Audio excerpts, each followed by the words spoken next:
Let's check out the Geico Mets starting lineup for tonight. And Terry Collins getting every available right-handed bat in there tonight. Torres in center field. Rotino at DH. Nickius behind the plate. And, of course, Scott Hairston, the lefty buster for the Mets. And Keith Hernandez has come out of hiding. Thanks for joining us. Did you think I didn't show up? I knew you were here, but we kept you. You like to keep people wanting more. And here you are. You're more. I'm here. All of me. Well, I'm looking forward to this pitching matchup. So you can't get a better contrast in styles. Well, you've got the guy with the out there today for the Rays who has probably the second fastest fastball velocity-wise, second to Steven Strasburg. It's a very hard thrower, tall, big shoulder lift in his delivery, hides the ball well, and you got a knuckleballer. So, and both from Tennessee. That's the only thing they got in common. Mets are seeing David Price for the first time. Andres Torres leads off. First pitch of the night, a fastball in for a strike. And we're underway. Torres 0 for his last 11. His average down to .205 on the year. He's been drawing his walks. He has his on-base percentage at .324, but he's trying to get going at a time when the playing time is a little harder to come by for Andres. And quickly he's in an 0-2 hole. Well, he's going to pour the fastballs in here. He throws predominantly fastball. He's got a terrific arm. And he'll throw plenty more. He's got the cutter you saw there. He's got the slider, the changeup, the curveball. Price, the #1 overall pick in the draft in 2007, coming out of Vanderbilt. Now in his third full season, and tonight looking for his 50th career victory. 1-2 to Torres, and he pulls it on the ground through the hole, and a base hit to start matters tonight. So Torres snaps that 0 for 11 with a leadoff single, and the Mets, who got an early run last night, trying to fashion one tonight. And the Tampa Rays Coors Light defense. And you see Mr. Johnson, Elliott Johnson, the 7 errors. He made one last night. It's just been a little bit kind of a miss since they lost Longoria. They've been kind of mixing and matching infielders, playing them out of position. One of the reasons why they've made so many errors this year. They're a team that has made 54 errors this season. And they're also without Ben Zobrist for the second straight night with a bruised hand. Here's Daniel Murphy hitting second in the order against the left-hander. And he takes a fastball for a strike. There's no second guessing here off of Price. He's going to come after you with the hard stuff. He's keeping the ball down right now, I'll tell you that, on the corners. Price now 26 years old. His fastball velocity has averaged 95.2 this year, as Keith mentioned. Only Steven Strasburg has thrown harder, and Strasburg this afternoon got his 8th win as the Nationals kept rolling. Now the Nationals are red hot. You can see Price has been a stopper for the Rays, winning his last 4 starts after a Tampa Bay loss. 1-1 to Murph, who had a 2-run single in the game last night, but just 4 for his last 35.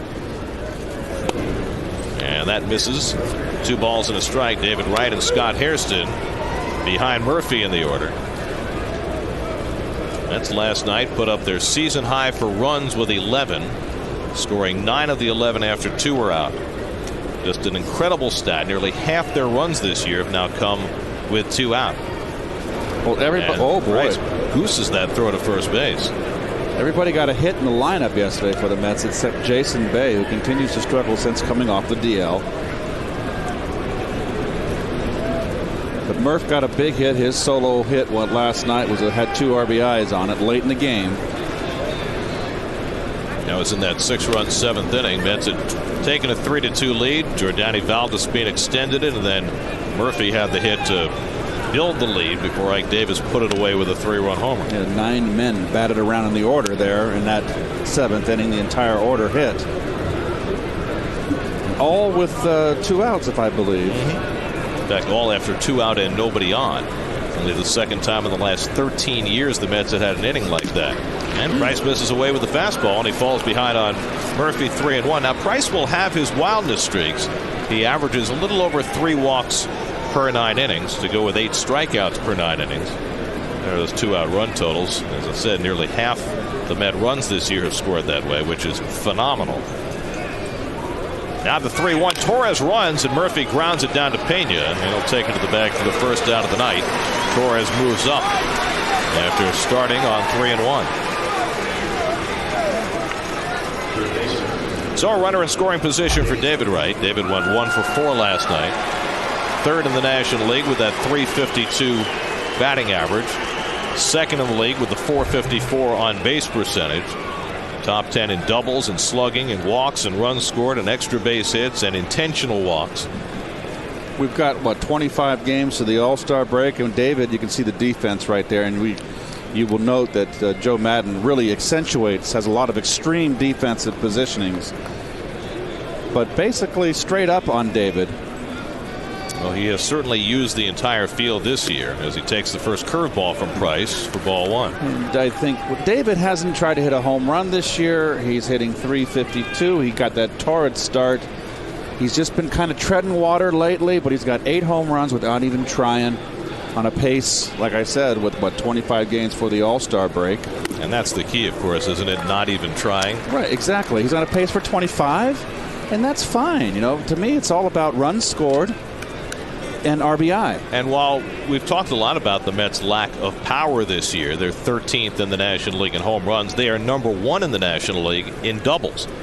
In fact, the Mets have had at least one double now in 34 straight games, which is a franchise record. Off-speed pitch for a strike, so he has not thrown a fastball yet to right. It's one guy in the lineup, as Ronnie always says, that you don't want let beat you. It's going to be David Wright in this lineup. Although if you're left-handed, you've got to fear the guy on the on-deck circle too, don't you? But do you fear him more than you fear David Wright?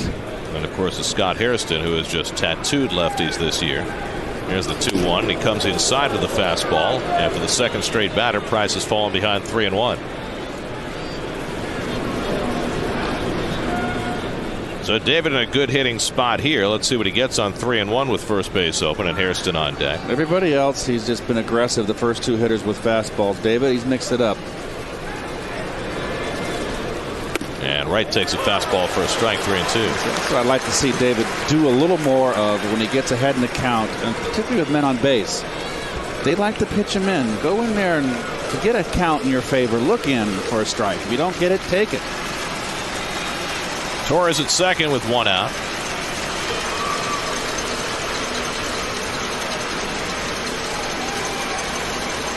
(3-2) from Price, and Wright takes inside ball 4, and the Mets have 2 men on. Well, he came after him aggressively with the fastball in. So an opportunity for Scott Hairston with a couple of men on base. As Joe Maddon, now in his 7th year as skipper of the Rays, has led them to the postseason 3 of the last 4 years. And they have dominated with pitching this year, the best ERA for a staff in the American League. 2nd highest strikeout total, 2nd fewest hits allowed. But here's a big spot in this game early, in a game that figures to be low scoring with Price and Dickey going head to head. You've got Hairston, who has been red hot with the bat, particularly against lefties, batting here with 2 on and 1 out. Scott with 8 home runs for the year, 7 of the 8 against left-hand pitching. There goes Torres, the pitch low and inside. Lobaton throws to second, and Wright is out. Oh! Jose Lobaton going after the trail runner, and he picks off Wright for the 2nd out of the inning. Well, you know what? This is just a heck of a play here. And usually the backside runner is looking to see. David would be looking to see a great throw right there, by the way. Once Torres breaks, if they're on a green light, David's going to get a bad jump. So that's the play to go to second. 2-4 on the caught stealing as Sean Rodriguez made the tag. So 2 out and a runner at third now for Hairston. And he takes inside 2-0.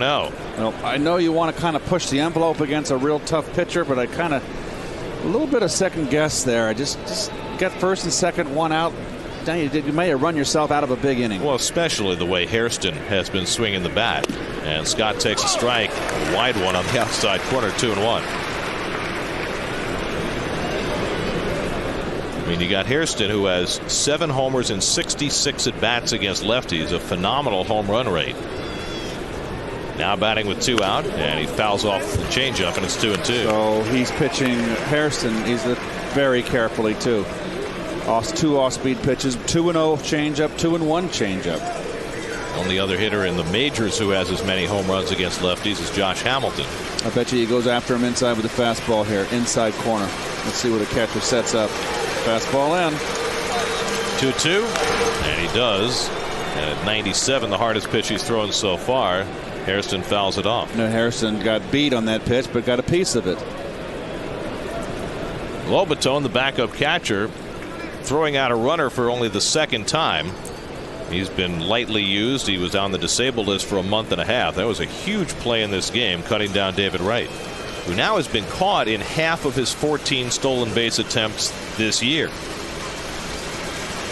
Price already 20 pitches deep in this first inning. He initially was pitching out of the windup with a runner at third, went to the stretch that time, now thought better of it and is going back to the windup again. He has stranded 83.5% of his base runners. Breaking ball struck him out. Price takes care of Hairston. Lobaton makes the toss to complete the putout, and the top of the first comes to an end. So the Mets run themselves out of a potential inning. R.A. Dickey heads to the mound when we come back. Here's your Ford starting lineup for the Tampa Bay Rays tonight. Pretty much the same unit as last night, except for the catcher Lobaton has already made his presence felt. R.A. Dickey making the start for the Mets tonight. And his first pitch to Desmond Jennings floats to the outside corner for a strike. Well, R.A., we know about R.A. 7 innings from tying Jerry Koosman's Met record of scoreless consecutive innings. He's at 24 2/3. Needs 7 to tie Koosman's record. He needs only 1 inning for the longest streak this year. Gio Gonzalez had 25 straight scoreless innings for the Nats. And Jennings fouls one off the right side, 1-2. Jennings 0 for 5 last night, snapped a 6-game hitting streak for him. Just recently back from the disabled list after being out with a shoulder injury. 1-2 to Jennings. Carlos Pena on deck. And Dickey strikes out Jennings to start his night. R.A. has not only been holding the opposition scoreless, he's been running up unprecedented strikeout numbers. Before the last 5 starts, Dickey had only 4 games in his career where he'd struck out 8 or more. Well, he's struck out 8 or more now in all of his last 5 starts. In fact, he's only the 5th Met pitcher in history to strike out 8 or more in 5 straight starts. Well, that was his 79th strikeout of the season in 81 1/3 innings. That is a tremendous strikeout ratio there to innings pitched. Carlos Pena fouls off the first pitch knuckleball.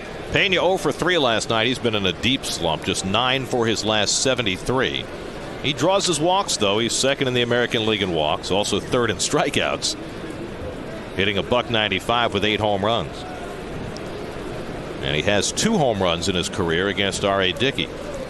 You know, when you see veteran players who faced Dickey before and you see numbers, sometimes you have to take them with a grain of salt, because after all, R.A. has had 2 very distinct careers. An unsuccessful one as a conventional pitcher, and now more recently an increasingly phenomenal one as a knuckleball pitcher. And he gets ahead of Pena 1-2.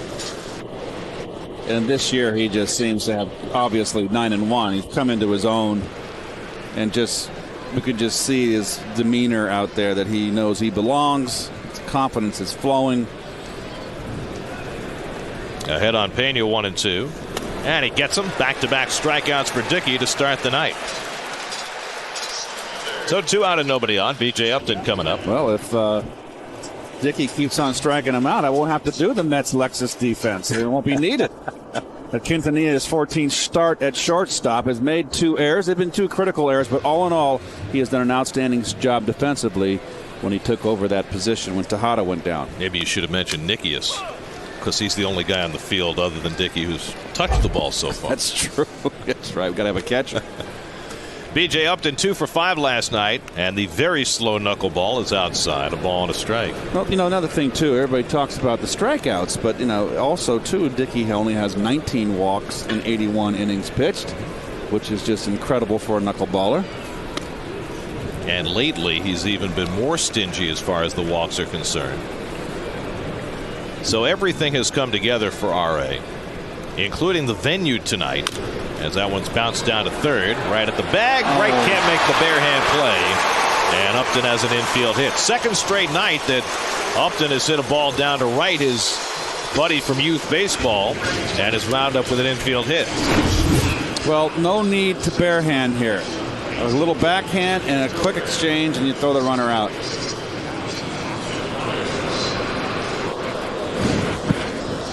So the Rays have a 2-out base runner, and that is scored an infield hit for Upton. So he's now hit in 9 straight games. And here's Matt Joyce. One of the things that has been interesting about Dickey recently has been his increased prowess against left-hand hitters. Early in the season, for whatever reason, the lefties were crushing him, but lately that has turned completely around. Snap throw, and Upton just got his hand back to the bag. In his first 7 starts of the year, the lefties hit .347 against RA. The last 5 starts, only .151. Here's that pickoff play. Ooh, just got back. If he did. But he's got a good quick snap move to first base, RA. Upton has 11 steals this year, and Joyce bounces one foul. And as was the case when Dickey faced the Nats in his last start, the Rays are looking to swing early in the count.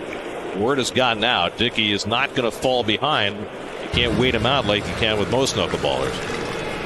Well, the Mets were known for their extreme defensive positionings there, and you can see Murph way back in right field. We're used to that. And Joyce here, 11 home runs. He is a pull hitter. He's got a stiff swing, a very mechanical swing, but very strong upper body. Went 3 for 4 last night. He's having himself a terrific year. And he bounces it foul 0-2. In fact, Joyce right now is 4th in the American League in on-base percentage and 9th in slugging percentage. He's still not an everyday player for the Rays. Joe Maddon sits him most of the time against left-handed pitching. We'll see whether he plays tomorrow when the Mets throw Johan Santana. Hideki Matsui would be next. But Dickey ahead on Joyce 0-2 with 2 out. And that's foul back. Well, I think the reason RA early was getting hammered by lefties was that he was having command problems with that hard knuckleball inside, Gare, and that's what he does so effectively, both to lefties and righties, is he throws that hard one inside, and he's got the soft one which he can float away. And lately he's had the one that goes up, the updraft. And Joyce hammers one foul. It'll be curious to see. We're indoors in a dome, and there's no wind, no humidity. I think RA is hard pressed to really make that knuckleball not have a lot of rotation. Well, he's pitched here before, and he says he loves pitching here. He says the fans, I don't mean the people in the stands, but the air conditioning units create enough of a wind current to make this a perfect venue for him. Well, we know that Joe Niekro made a living in the Astrodome throwing that knuckleball. Of course, there they blow the fans out toward the pitcher to create better air currents when Niekro is pitching. And the slow one is in the dirt, and Nicky stops it nicely, 1-2. And another thing about RA too, he's very quick home from the belt, from the stretch, and thus makes it difficult to steal. I mean, Phil Niekro was that way also. Phil Niekro was really adept at getting the ball and getting rid of it quick. Dickey has not given up a stolen base this year. They've only attempted 2 against him, which is phenomenal for a knuckler.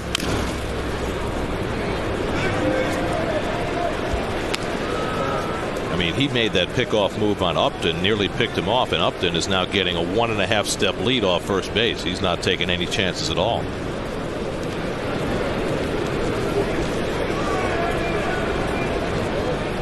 Now extends it a little bit further, but still much closer to the bag than he was when this at bat started.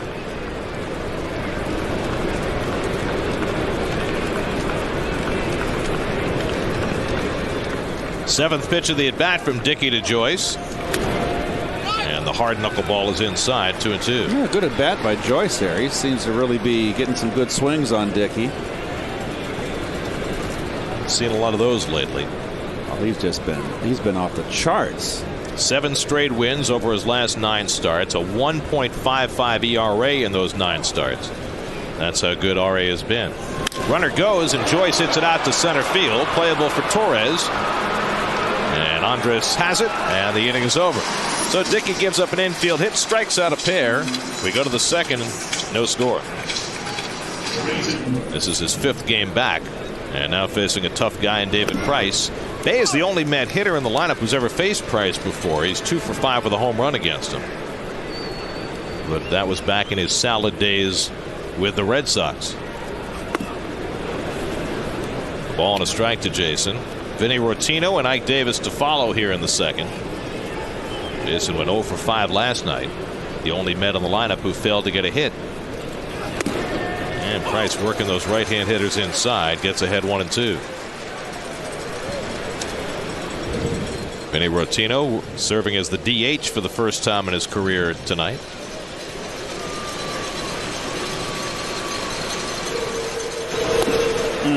And Bay goes down swinging on the curveball. Second strikeout for David Price. 1 out and nobody on. Good down breaking ball. So this is his second pitch. He's thrown more change-ups than breaking ball, but that was a good one right there. So 1 out and nobody on. Now Rotino, 5 hits in 27 at bats with the Mets. 2 of the 5 have been home runs. Derek Collins trying to get every available right-handed bat into the lineup tonight against Price. Although he's not that much more dominant against lefties than he is against righties. But the Mets have an all left-handed bench tonight. Because of their lopsidedness and their dependence on their left-hand hitting, the Mets this year, when they faced left-handed starters, are only 7 and 15. Right, they have difficulties. Their bench is 4 lefties, not a right-hander on the bench. And I think Rotino, is not a first baseman by trade, and of course that throw from David Wright that was so costly in the Yankee series that he didn't make the pick, and you can't blame him on that. I think that's why Ike's in the lineup today. There is the importance of defense here. You've got 2 good pitchers. You can lose a game, a very close game, with bad defense. Right. The choice that Terry had was to play Rotino at first and DH Duda and keep Ike on the bench, but he wanted Ike in the lineup, especially after the home run last night. There's a good changeup by Price, and it's 2-2. So the word's getting around Vinny too. Vinny's been around enough now and played a little bit that he's a fastball hitter. So they're starting to mix him up a little bit to Vinny, not giving him that first pitch fastball. Doesn't take long. No secrets. But this guy loves to throw inside. Hardly has any motion, if you notice, Garrett. Keeps his glove hand and his pitching hand down at his waist. Just very little motion. But the big shoulder lift, and he's got an arm.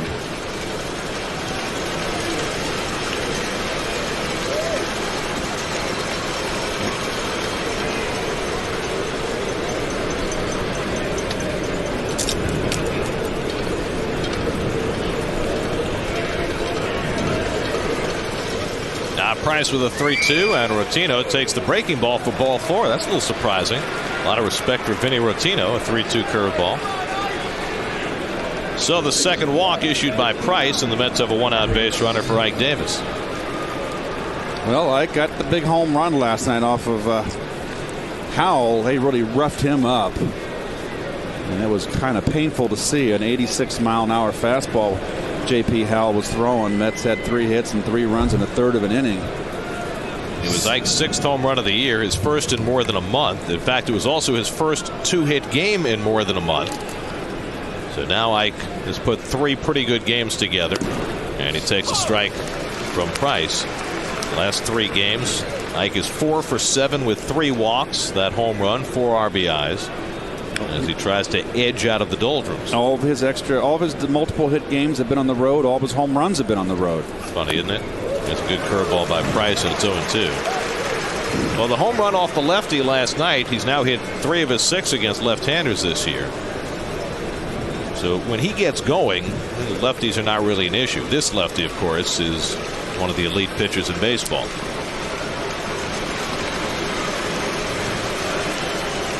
Now Price ahead 0-2, and he goes outside to Ike. 97. It's an easy 97, isn't it? He's painting, and he's just missing. And you said he has issues with his walks. This year his walks are down 27 in 79 innings. But he's around the plate. He's kept the ball down early. There goes Rotino. The throw by Lobaton on a hop, and it's backed up nicely by Rodriguez. Otherwise, Rotino might have ended up at third. Stolen base for Vinny Rotino, his third. Well, the Mets have been stealing bases of late,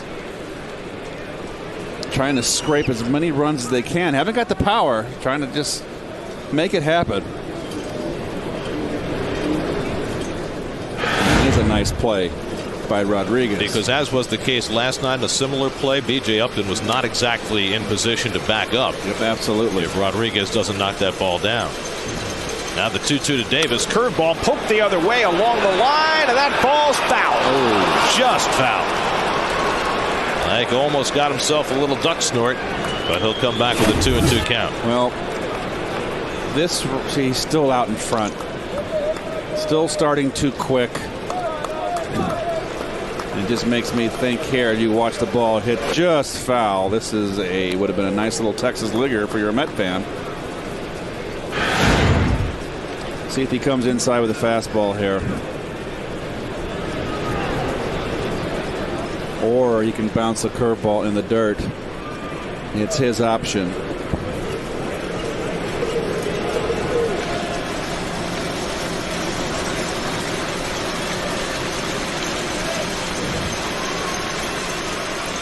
Two from Price, and Ike fouls off the fastball. He wanted to come in. He missed out over the plate.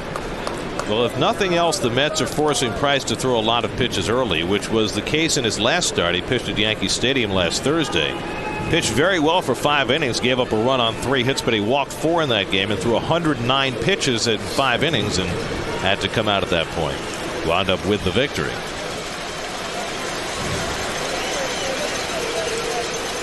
Again, the 2-2, and the breaking ball skips away from Lobaton, and over to third goes Rotino.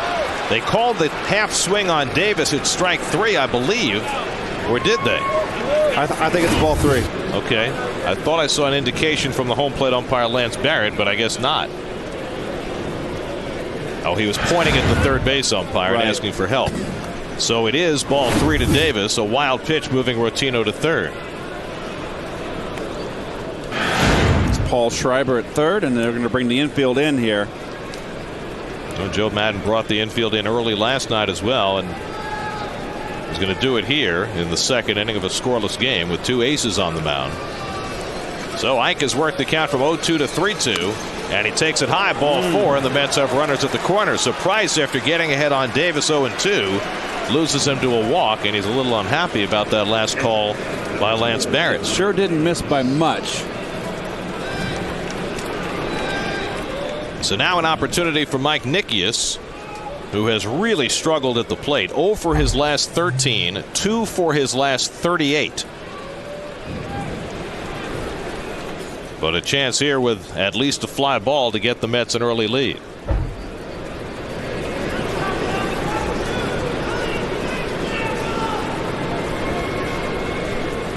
And Mike swings and misses at the fastball, 0-1.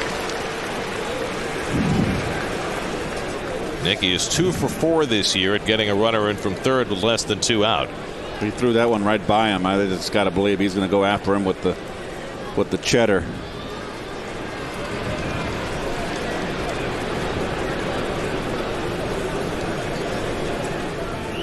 And Nickius hits it right at the second baseman. Rodriguez to Johnson and back to first for the double play. Now Price has been getting more ground balls this year, and he gets one when he needs one from Nickius to keep the game scoreless in the second.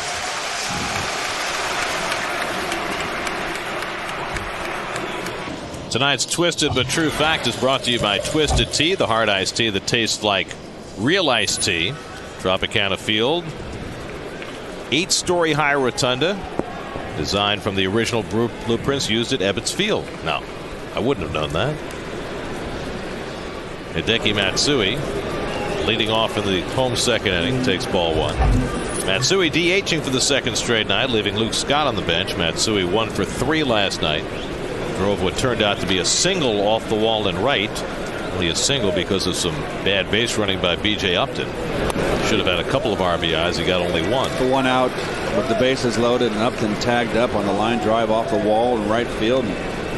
2 runs should have scored easily. Instead, he log jammed the whole bases. And Dickey finds the inside corner with his first fastball of the night, 2-1. Sean Rodriguez and Jose Lobaton to follow for the Rays in the second. Rays have been winning with pitching, but lately their offense has perked up. Although they were held in check last night. Matsui to center. On comes Torres, and he gets there for the first out.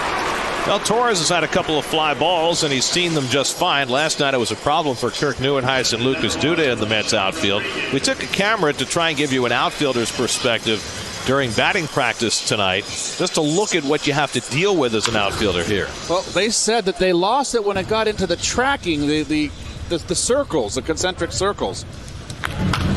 Not and early in the game too, when it was a little bit of light, and you can just kind of gives you a flavor. This one's the best one coming up right here, folks. Well, hopefully it's sharply, and Quintanilla snags it on a hard hop and throws out Sean Rodriguez for the second out.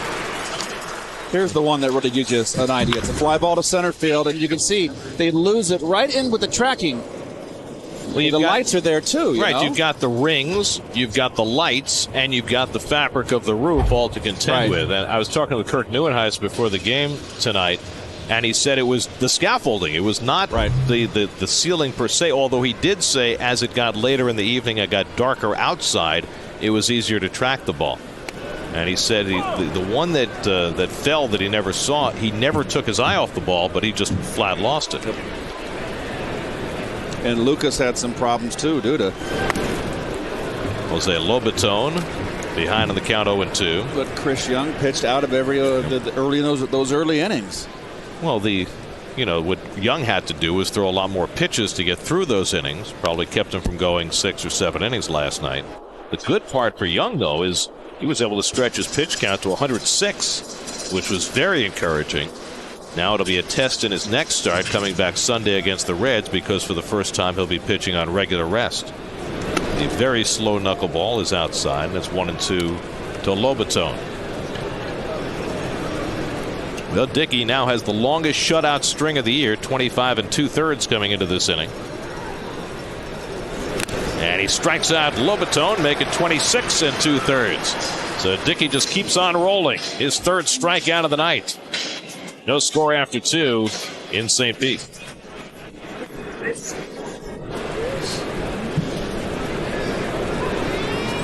Omar Quintanilla leads off the third inning against David Price and takes a fastball for a strike. Quintanilla 2 for 4 last night, continues his fine hitting. Look at that on-base percentage, .447 through his first 13 starts as a Met.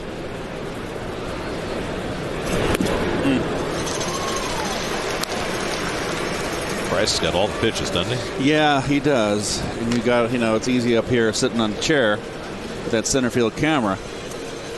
You got to make him get that curveball up. Easier said than done. He's throwing awfully hard. He's straight.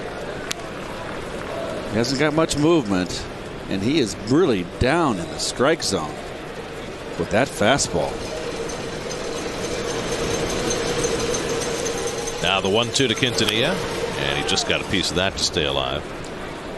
David Price grew up in Murfreesboro, Tennessee, which is about 30 miles from Nashville, Tennessee, where R.A. Dickey grew up. Of course, Price then went on to Vanderbilt University in Nashville, so there's quite a connection between Price and Dickey. They know each other well. They're good friends. Here's the 1-2, and the breaking ball bounced foul. I think they have the same agent, so even though there's 11 years between them, there's a great deal of connection and respect there.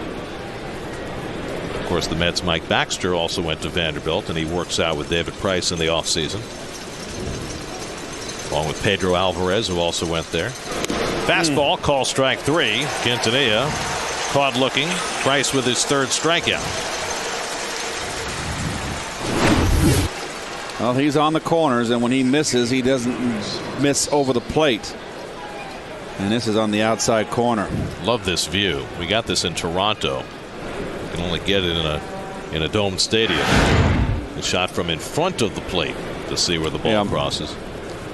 Here's Andres Torres with 1 out. Torres singled through the hole into left his first time up, snapping an 0 for 11 skid. And the shortstop Johnson playing him further over toward the hole this time than he did in that first at bat.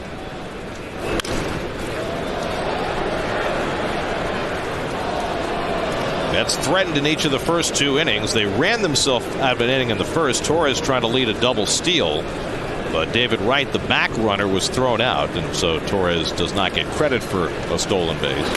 Anytime there's a double steal and one runner is caught, you can't credit the other guy with the steal. And I learned something from you, Gare. I never knew that. I played the game how long? My whole life.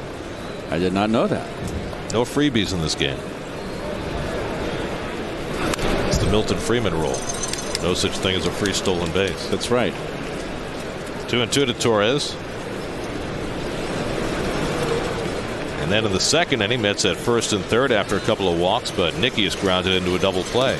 And Price with a good breaking ball has back-to-back strikeouts to start the third. Well, everything is downstairs, knees and below and on the corners, and that's a recipe for a fine outing.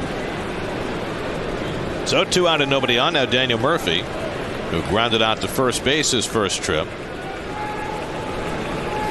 Well, he figured coming in to this night that runs were going to be precious the way Price and Dickey have been pitching. And what we've seen so far doesn't dissuade you from that at all. The one positive for the Mets so far is that they forced Price to throw a pretty hefty number of pitches in these first 3 innings. And I've noticed too, Gary, he can throw inside strikes to left-hand hitters.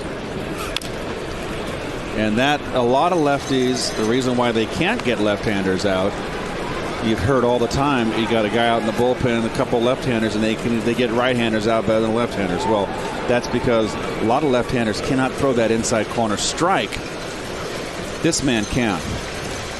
So his numbers here at the Trop figure that Dickey would be comfortable pitching here. We certainly know that Price is from his home numbers this season.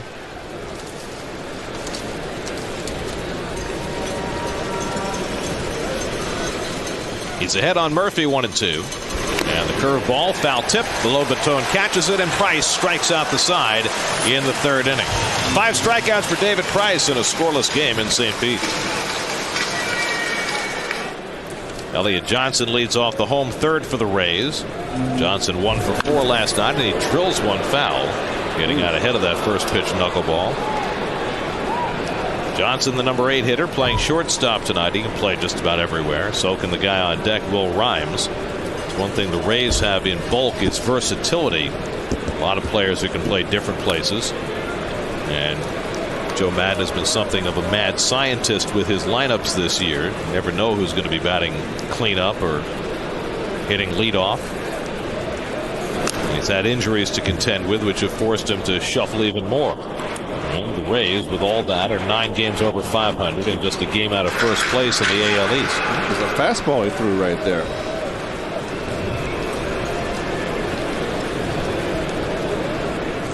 And back another to the one. ball.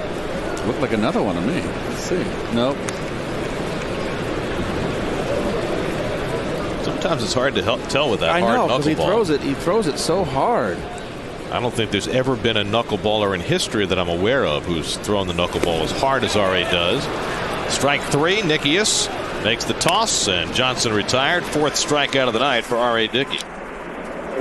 And so you saw that call right there by Nickius. Put his number 1 finger down, and you would think it'd be a fastball, but it was a knuckleball.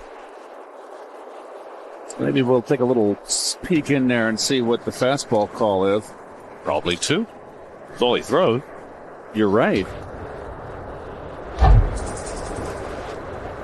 Here's Will Rhymes batting 9th in the order. Rhymes playing third base today. He was a late addition to the lineup last night when Ben Zobrist was scratched.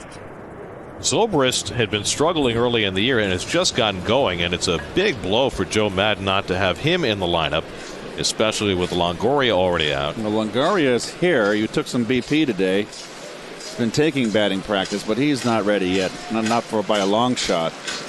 He's been out since May the 1st with a hamstring injury. He tore that hamstring, so it's more serious than your average strain. Okay, 1 means knuckleball. Only for a knuckleballer. I don't know what number a knuckleball is for a guy who's not a knuckleballer. Oh, that one broke in on his hands. So it looks like Dickey's starting to hone in now, getting a little feel for the atmosphere, the winds.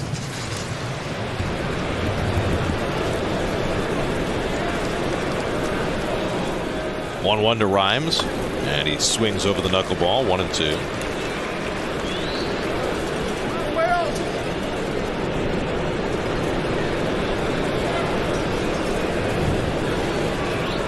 And why stray?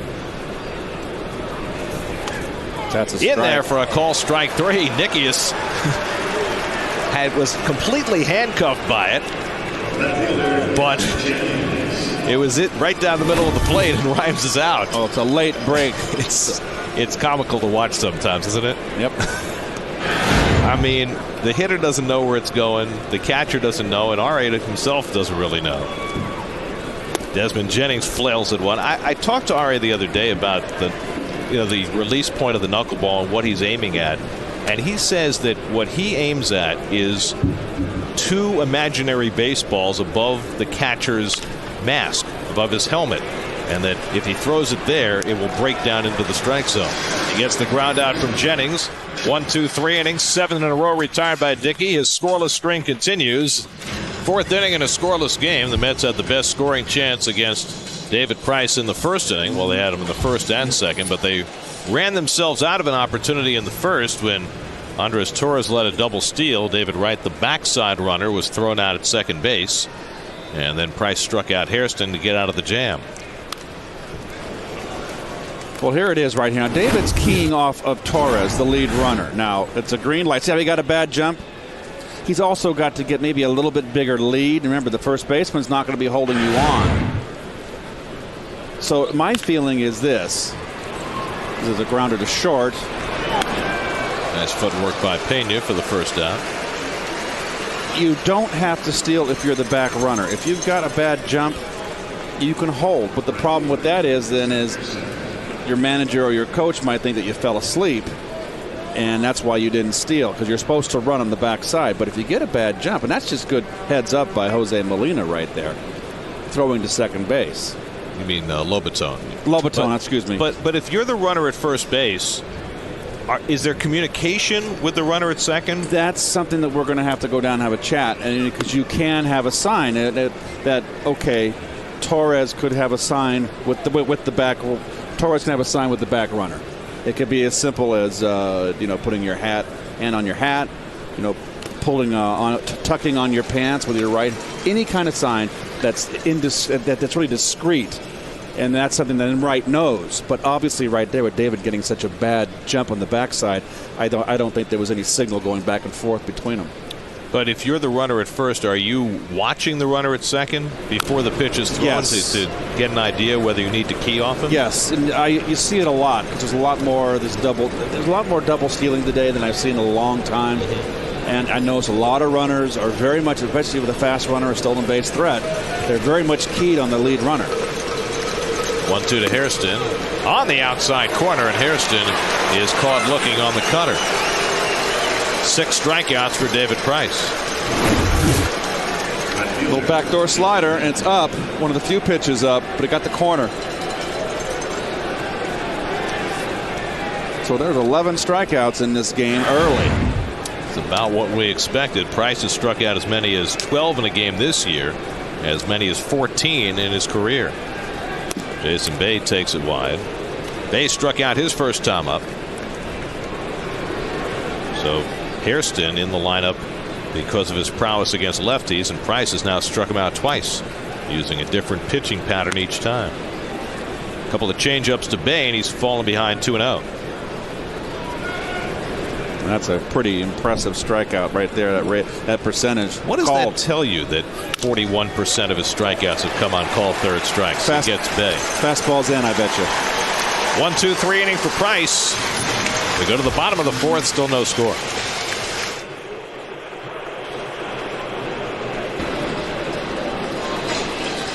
Well, all right, Dickey's scoreless string is now at 27 2/3 innings, just 4 shy of the Mets club record held by Jerry Koosman. Carlos Pena leads off in the 4th inning, struck out his first time up. Oh. And the knuckleball has him tied in knots, 0-1. That was a good one right there. Of course, the all-time record belongs to Oral Hershiser.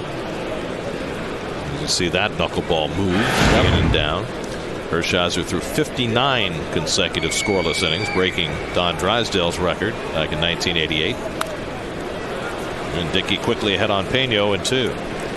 And Drysdale hit in that game. I was on TV. I was a kid watching it. Against the Giants. And it hit Dick Dietz, the catcher for the Giants. And Harry Wendelstedt was the catcher and ruled that he didn't try to get away. Yeah. Umpire, excuse me.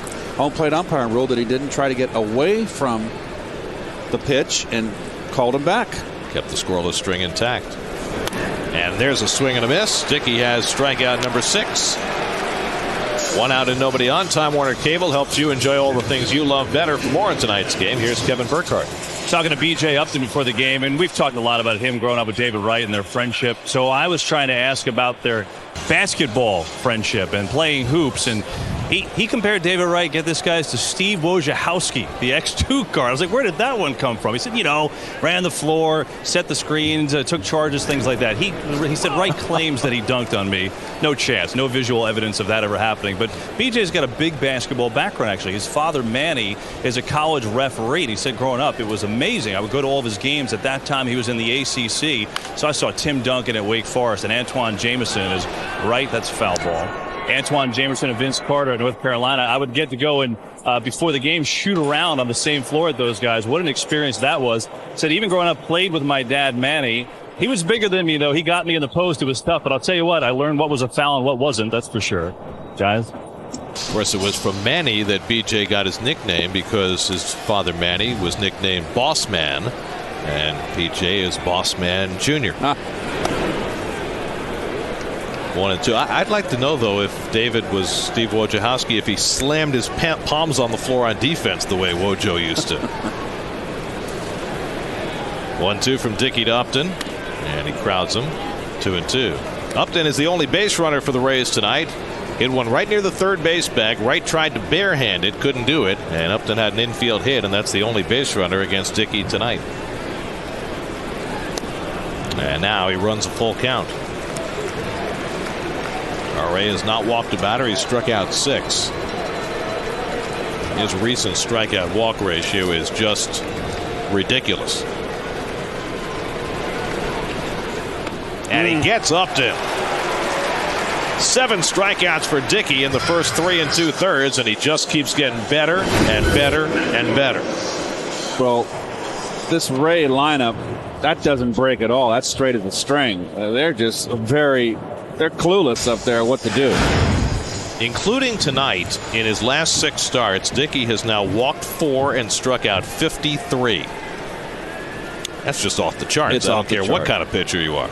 Well, we've gone once through the order. We're going a second time through, and this was the one man that had a good at bat against Dickey. Joyce flew out the center field. He had an idea up there what to do. He drives that one deep, but foul. He had home run distance, but he hooked it, and it's a long strike. Well, I thought he looked good the first at bat. Well, he hit a laser foul the first time up. Oh, just a little. Yep, just a little bit too quick.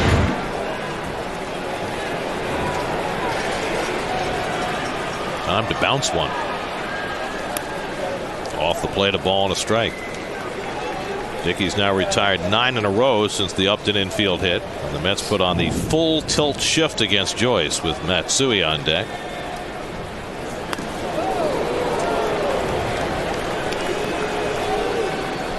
So I think RA has recognized that this is the one hitter to be very careful with. Joyce has a home run against Dickey in his career, 1 for 5. And he drives that one foul, and it's 2 and 2. He's just trying to tell himself, stay back, stay back. Can't be easy.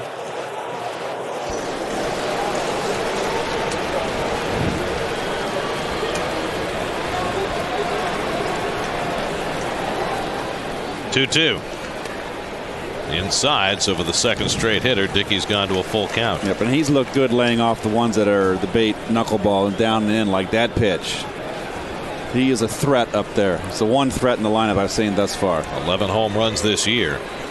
And he just got a piece of that. Or did he? No, he missed it. Strike 3. So Dickey strikes out the side. Nickius makes the toss. And Dickey just keeps on rolling. 8 strikeouts now for Dickey in the first 4 innings. Amazing.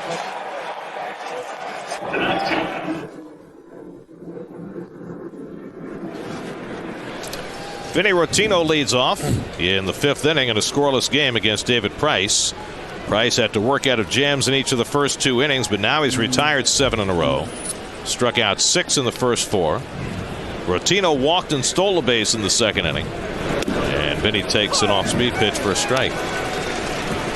It'll be Rotino, then Ike Davis, and Mike Nickius for the Mets. Not giving Rotino first pitch fastball.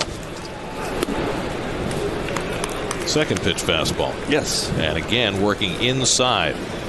Really been doing all night. His secondary pitch, Price's that is his changeup. His third pitch is his breaking ball. There's the curveball, bounce foul outside third. 1-2. Well, Price has won 8 games, which ties him for the American League lead. Dickey has won 9 games, which ties him for the National League lead. Since interleague play began in 1997, it's only the second time that the league leaders in wins have gone head-to-head. The only other time was in 2007. Josh Beckett for the Red Sox, Jake Peavy for the Padres. And now here tonight, the 2 Tennessee natives, Dickey and Price, so far putting on a show. Rotino bounces one. At shortstop, Johnson makes the throw on target, 1 away. Price has generated all of his outs with strikeouts and ground balls, and that's been one of the changes for Price. He's given up fewer home runs this year, and he's getting a lot more ground balls than he has in the past. Well, he's getting that curveball. He's getting a lot of ground balls with that curve, and the fact that he's shown he's keeping the ball down today with his fastball down. But the curveball's a big bender that breaks sharply down, gets under the bat. Now Ike Davis, who drew a walk his first time up. And would you consider it a good sign that Ike has been drawing a lot of walks lately? Yes, they are. He's starting to take a little better that curveball in the dirt. Sometimes he still gets a bit over anxious. You see he's out in front there. Well, clearly the game plan for everybody now is to throw Ike as many breaking balls as they can. Well, they can throw him fastballs too. They can stay away from him. He doesn't want to. For some reason, he just takes a lot of pitches away. And then they go in and they go after him with 2 strikes and go inside and get him. But if he can lay off the breaking balls out of the strike zone, doesn't that force them to change the game plan a little bit? Well, yeah, and it gets them until they get wise to it. It gets them in hitters' counts. And that fastball just missed, 3-1. So here he is again with a positive count. I mean, his last 11 plate appearances, he's drawn 4 walks and has 4 hits. Hey, it's the Cholula flamethrower. Oh, can't wait till I get home. My first breakfast. Price earns the iconic wooden cap, and you can have one too. I got plenty at home. Lots of Cholula. And there's a strike, 3-2. Ike thought it was ball 4, but Lance Barrett begged to differ. Well, borderline knees. Inside corner. He can paint that corner inside the lefties. Price has walked 3, struck out 6. 3-2 to Davis, and Ike with a late swing foul. Big Papi has another home run in Miami tonight off Ricky Nolasco. 2-0 Red Sox in the 5th. Felix Dubron has not allowed a hit yet for Boston. Well, Miami is on hard times, aren't they? They've lost 7 of 8. Curveball ripped into right field. Joyce coming over, and he can't get it. It goes to the wall. Davis on his way to second as Joyce just now tracks it down. And Ike Davis with a 2-base hit. Just the second hit of the night for the Mets. A runner in scoring position against Price with 1 out. Well, curveball, he hung. Not that bad. It's got enough of the plate for Ike to cover it. So another good promising sign from Ike there. But still reaching a little bit. But he ripped that one. And that's just the way he hits. That's his style.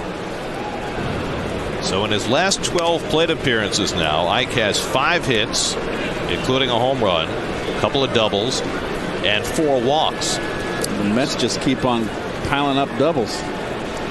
So now another chance for Mike Nickius, who came up with first and third and 1 out in the second, and hit a weak ground ball into a double play. Batting here with a runner in scoring position and 1 out.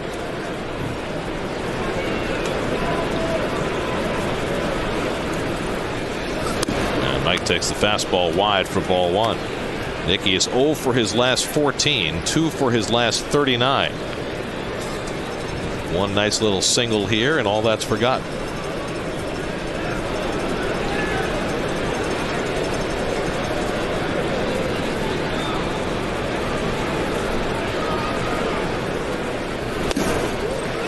And Price throws a fastball by him, 1-1.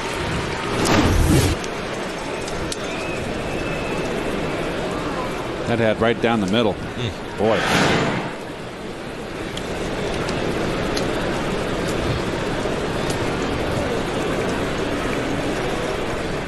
Davis at second and 1 out. Scoreless game, 5th inning. And Nickius takes the changeup in the dirt, 2-1.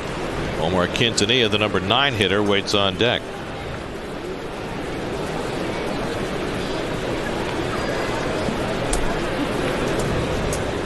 Josh Toley started last night, went 1 for 5. Day game tomorrow. Toley will be in the lineup against Jeremy Hellickson. So Nickius getting the start tonight. In a game with few opportunities, trying to cash one in. And fouls back that fastball, 2-2. Keith, when you're playing in a game with aces on the mound like this, and you have an at bat like this, do you think about the import of just that one hit that brings in a run? Of course. Well, every bat's important. In every RBI situation, whether it's your first at bat, your second, third, or fourth, or every time you come up, you have a chance to. You know that it's going to be a game that might be decided by one mistake. 2-2. Curveball, bounce foul. And you look forward to them. You know, you look forward to the big matchups. You like playing. They're always exciting. And when it lives up to the billing, sometimes you go out there and you got two aces and they're in the shower by the 3rd inning, both of them.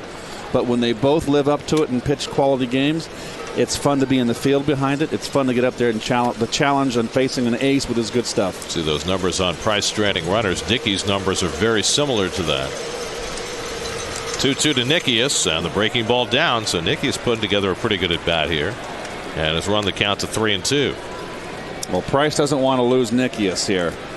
I think he's going to come after him inside. He likes to come inside with that fastball with 2 strikes. He just tried to see if he can get that curveball in the dirt. Yeah, I'm surprised he threw him 2 in a row like that. Yep. Tough man to double up in the on-deck circle in Quintanilla. Second straight full count for Price. Gave up the double to Davis on a 3-2 pitch. Ike's at second with 1 out. 3-2 to Nickius. Hit hard toward the middle. Base hit. Davis to third, being waved home. Upton up with the ball. His throw coming home is offline, and the Mets grab the lead. Mike Nickius comes through with an RBI single, and it's 1-0 New York.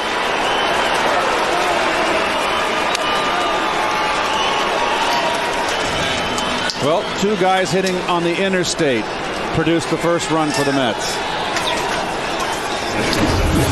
Nice hitting by Mike. Wants to go away. It's down, right down the middle, and he makes him pay. In a game like this might be all you need. Well, said if he got the one hit, all those offers are forgotten. They're gone now. Nickius' 11th run batted into the season, and the Mets have a lead for R.A. Dickey. Now Omar Quintanilla, who took a call 3rd strike his first time up. Well, you knew coming in this was going to be a very different game than last night when the Mets were able to pile up some runs. Facing David Price, and a terrific turn at bat by Nickius. A little bit surprised by the way Price came after him, throwing him a couple of breaking balls to get to 3-2. And I think a big mistake too was throwing the curveball to Ike. I mean, Ike is a guy that throws hard like that. You give a hitter a chance to, number one, hang it. And Ike has been tardy out in front. You give him a chance to catch up to something. Fastball strike, and it's 0-2. Well, it's almost as though Price has gone to a little different game plan second time through the batting order. He's definitely throwing more curves this time through, particularly this inning. Pitch count up to 85, working in the 5th inning. And Quintanilla takes strike 3 called, so he's out on strikes looking for the second time. 7 strikeouts for Price. And now 2 out of the inning. And Andres Torres coming up. Torres had the first Met hit, and until this inning, the only Met hit. Led off the game with a ground single into left. Then struck out in the 3rd. A 1-out double for Ike Davis and a run-scoring hit from Mike Nickius. giving the Mets a 1-0 lead here in the 5th.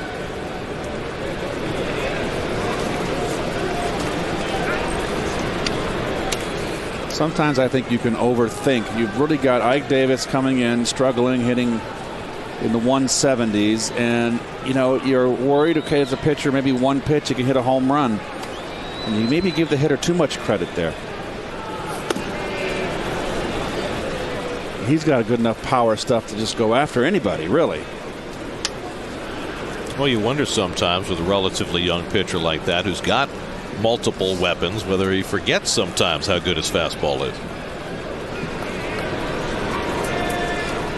Price in his 3rd full season with the Rays. Of course, he burst on the scene first in the postseason in 2008. He had come up late that season, made only 5 appearances for the Rays, and they used him in the bullpen. And most notably in the American League Championship Series that year, he got the save in Game 7 against the Red Sox. Imagine that.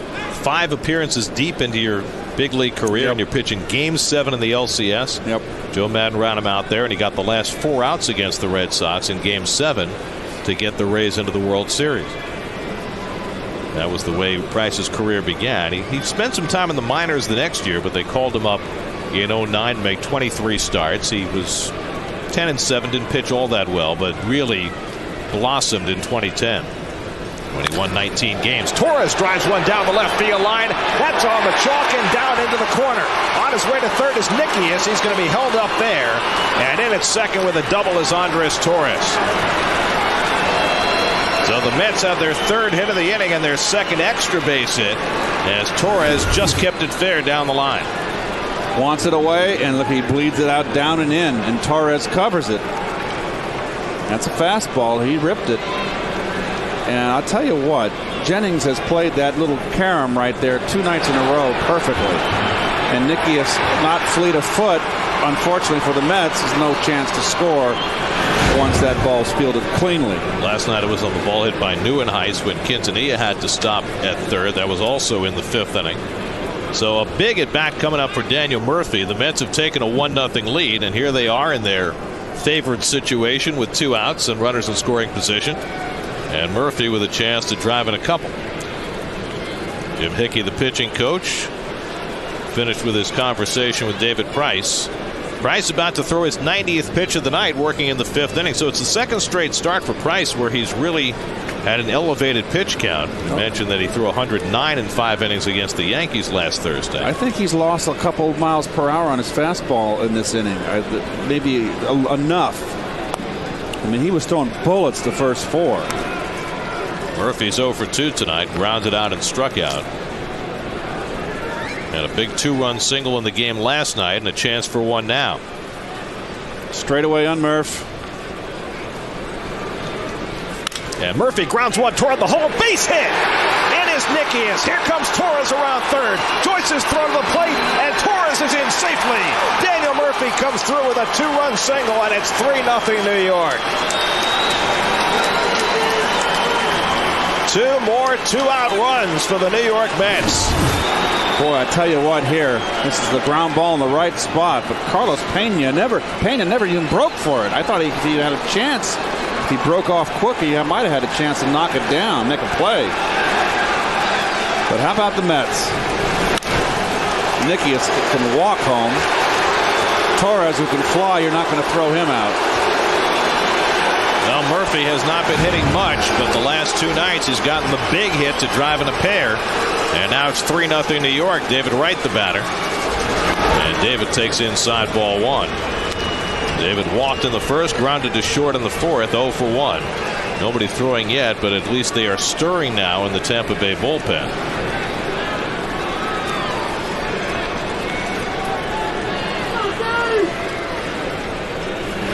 And Wright takes a fastball on the outside, 1-1. Now the Mets facing Price for the first time and getting to him after he'd allowed just 1 hit over the first 4 innings.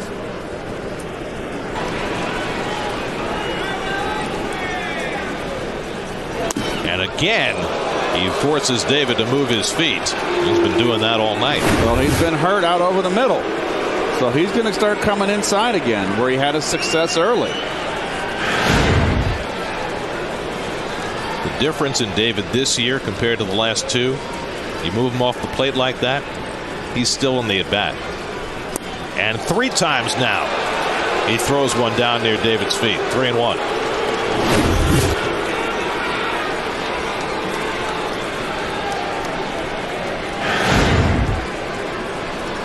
Well, Price, who started out so hot, through the first 9 of 12 batters had first pitch strikes.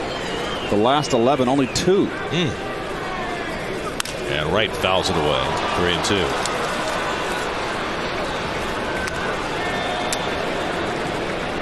Mets have 3 runs on 4 hits here in the 5th inning. Price has already thrown 32 pitches in this inning. So this might be the last they see of him. Scott Hairston on deck. Well, it's important the Mets right the ship here because you got a red-hot Nationals team that's already won today. Murphy will run 3-2 to right, and he fouls it off. Well, the Nats have been steaming hot. They're now 16 games, making 15 games over 500 by winning their 6th in a row today. And the Mets come into the game they come into the game 5.5 out because of the Washington win this afternoon. They've got to keep pace. The Phillies, they're 10 back going into tonight's play. They're in trouble. Played in Minnesota tonight. Murphy getting set to run again. And Wright swings and misses at the curveball. And Price finally puts an end to the inning. His 8th strikeout, but the Mets with a big inning against David Price. Ike Davis started it off with a double. Mike Nickey has got the first run home. Torres then doubled, and Daniel Murphy drove in 2. Halfway through, 3-0 New York with Dickey going back to the mound. Hideki Matsui leads off the home 5th inning for the Rays. R.A. Dickey now staked to a 3-0 lead, and he gets ahead of Matsui. Now, I don't know if this makes any difference, but Matsui has probably faced knuckleballs more than any major leaguer these days. Certainly anybody in the Rays lineup, with all the times he faced Tim Wakefield in his career. Does that make any difference at all? I think, Gary, that it is okay, fine, maybe, because you have experience and what adjustments do I need to make. I faced Necro enough a bunch of times. Phil, each game is a maiden voyage. It's just something unique and different. Off the mound and carrying out to Quintanilla, and he throws out Matsui for the first out. That's 11 in a row retired by Dickey. The only blemish against R8 tonight was an infield single by B.J. Upton in the first inning. Otherwise, he's been perfect. I was just going to bring that up. We're thinking about a no-no right now, starting to get in the back of our head. And David tried to barehand it. I thought he could have got a glove on it, but it's moot. Right near the third base bag, and I think David had a lot of respect for Upton's speed, which is probably why he tried to barehand it. Here's Sean Rodriguez, who grounded to short his first trip, and he takes a fastball for a strike, one of very few that Dickey's thrown tonight. Third fastball. Hammered down to third. Right backs off to grab it and throws out Rodriguez. 2 out. Dickey already has 8 strikeouts tonight. It marks the 6th straight start now in which RA has struck out 8 or more. The longest such streak in Mets history is 10 straight starts. That was David Cohn in 1992. But RA is traveling down a path that few have. Came into this inning with 28 2/3 consecutive scoreless. Now 2 out and nobody on for Lobaton, and he fouls one off Nicky. It's 0-1.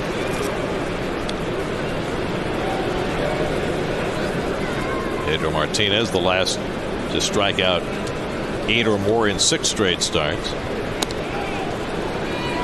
And Dickey's strikeout numbers become more and more impressive. He is now averaging better than a strikeout per inning for the season. And he gets ahead on Lobaton, 0-2.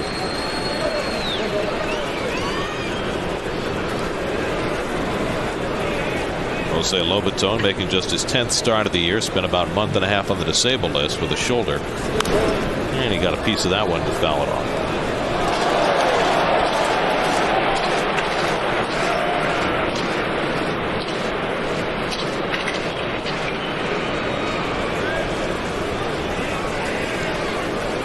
Now the 0-2. And he struck him out. Jeez. 9 strikeouts for R.A. Dickey. He's retired 13 in a row. Working on a 1-hitter through 5. Phenomenal. Overmatch. Scott Hairston leads off the 6th inning. David Price still in there. Hairston's been up twice, struck out both times, swinging in the first, looking in the 4th. Price about to throw his 100th pitch of the night. Hairston, Bay, and Rotino up for the Mets in the 6th as the bullpen starts cranking for Tampa Bay. Curveball ripped into left field, and Hairston's got a base hit. So Scott Hairston has his first hit of the night, and the Mets get the leadoff man on against Price in the 6th as Burt Badenhop gets up in the Tampa Bay bullpen. Meanwhile, you were mentioning the struggling Phillies. They got 6 in the 1st in Minnesota, knocked out the Twins starter P.J. Walters. Here's Jason Bay, 0 for 2 tonight, 0 for 18 now since coming off the disabled list. He struck out and hit a comebacker in this game. Price has struck out 8 over 5 innings. Dickey has struck out 9 over 5 innings. Well, that's the Jason Bay that the Mets thought they were getting. He has not yet appeared in 2.5 seasons as a Met. Injuries are certainly a factor, the concussion and all the other minor aches and pains, but he's been you can sense the frustration, and I really feel there's a loss of confidence. There's so much that goes into this that doesn't meet the eye. You know, it's I can just tell by the body language, and sometimes we get shots of him in the dugout. His frustration. Remember the first year when he struggled, he was even keel. This stuff just wears on you. Line to the left, and Bay finally has a base hit. Hairston pulls in at second, so after going 0 for 18 off the disabled list, Bay finally cracks one.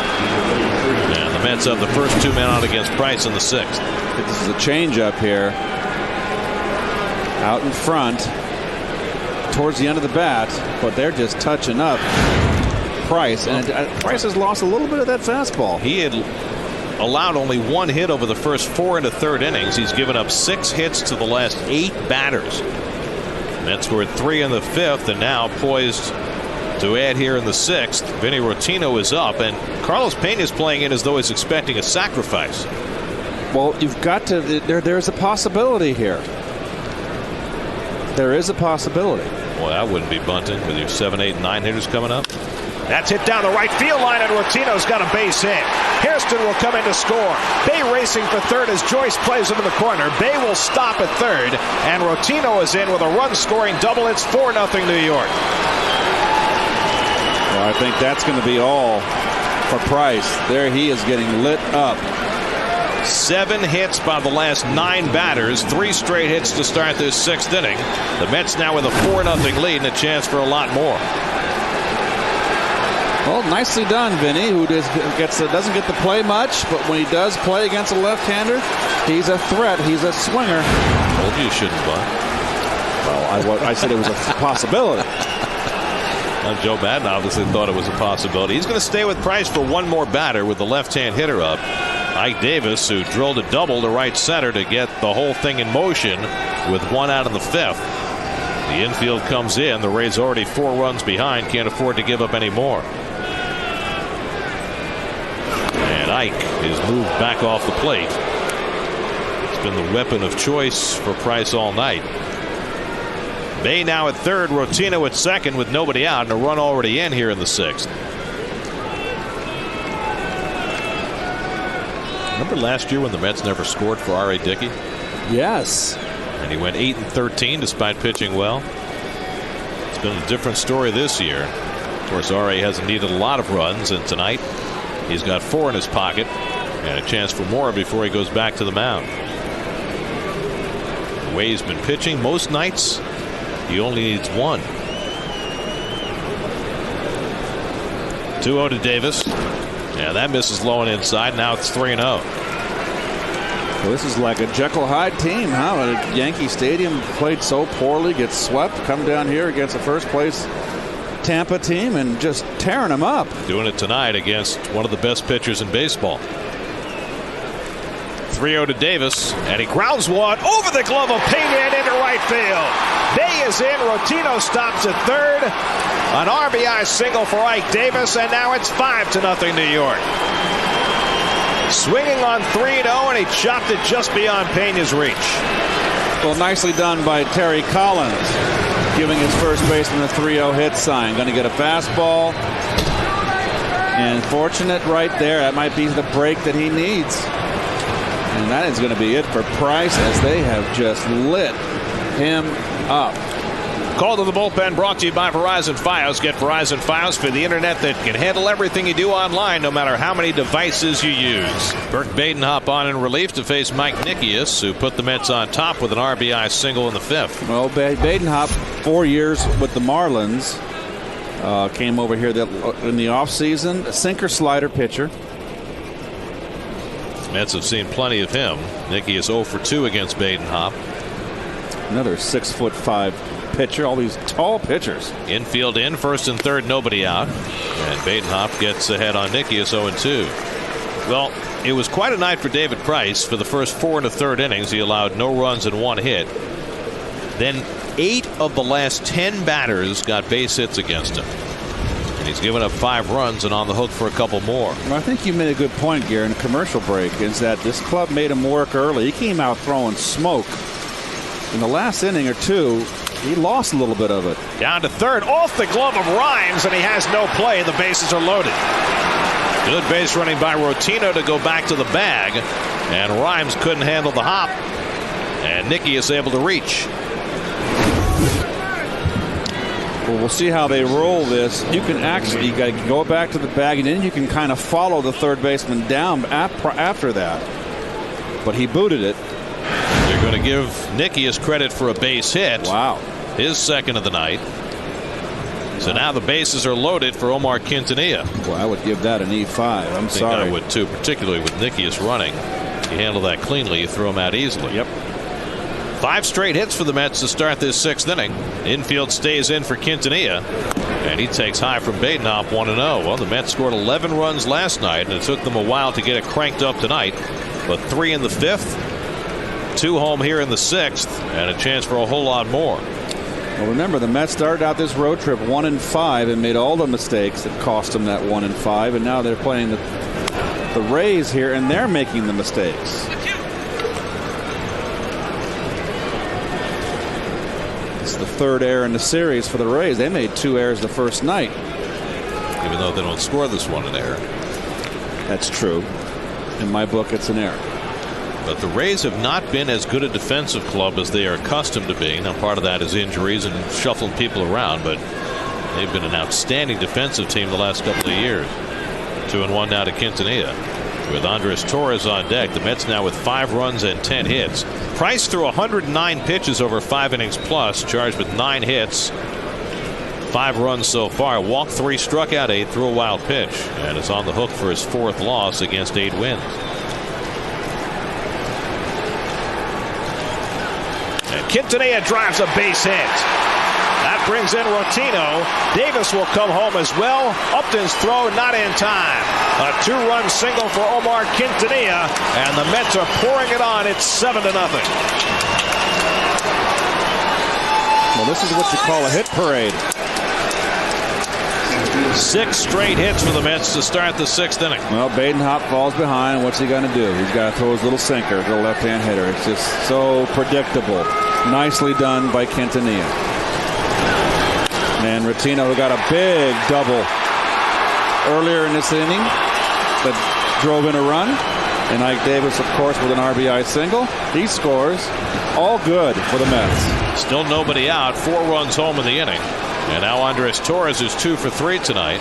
Turns around about left-handed for the first time tonight. Been a funny year for Andres because over the course of his career he's always been a better left-hand hitter. This year he's been phenomenal from the right side and hasn't hit a lick left-handed. Yep. Go figure. It's one of the reasons why he hasn't been playing much against right-handed starters lately. He's hitting just 163 from this side of the plate. And Badenhop gets ahead of him 0-2.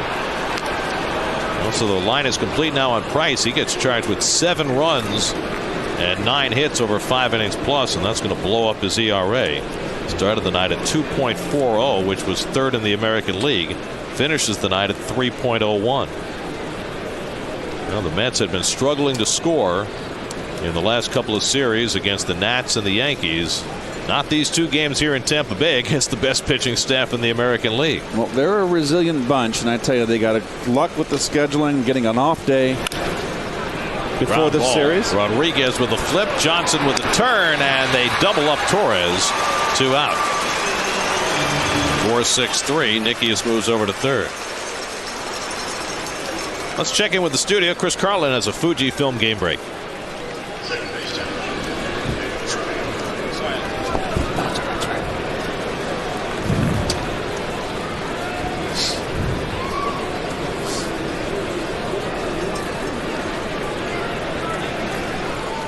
All right, Chris, the Nats have already won today. The Marlins are down 4-1 to the Red Sox. That game's in the 7th inning. It's remarkable how the National League East is spread out over the last 10 days. Well, a lot of that is because the Nationals can't lose. I mean, they have just taken charge of the division 6 in a row. Murphy slaps one to short, and Johnson in front of it. Throws out Murphy to end the inning, but a very big inning for the Mets as they score 4 and hand Dickey a 7-0 lead in the 6th.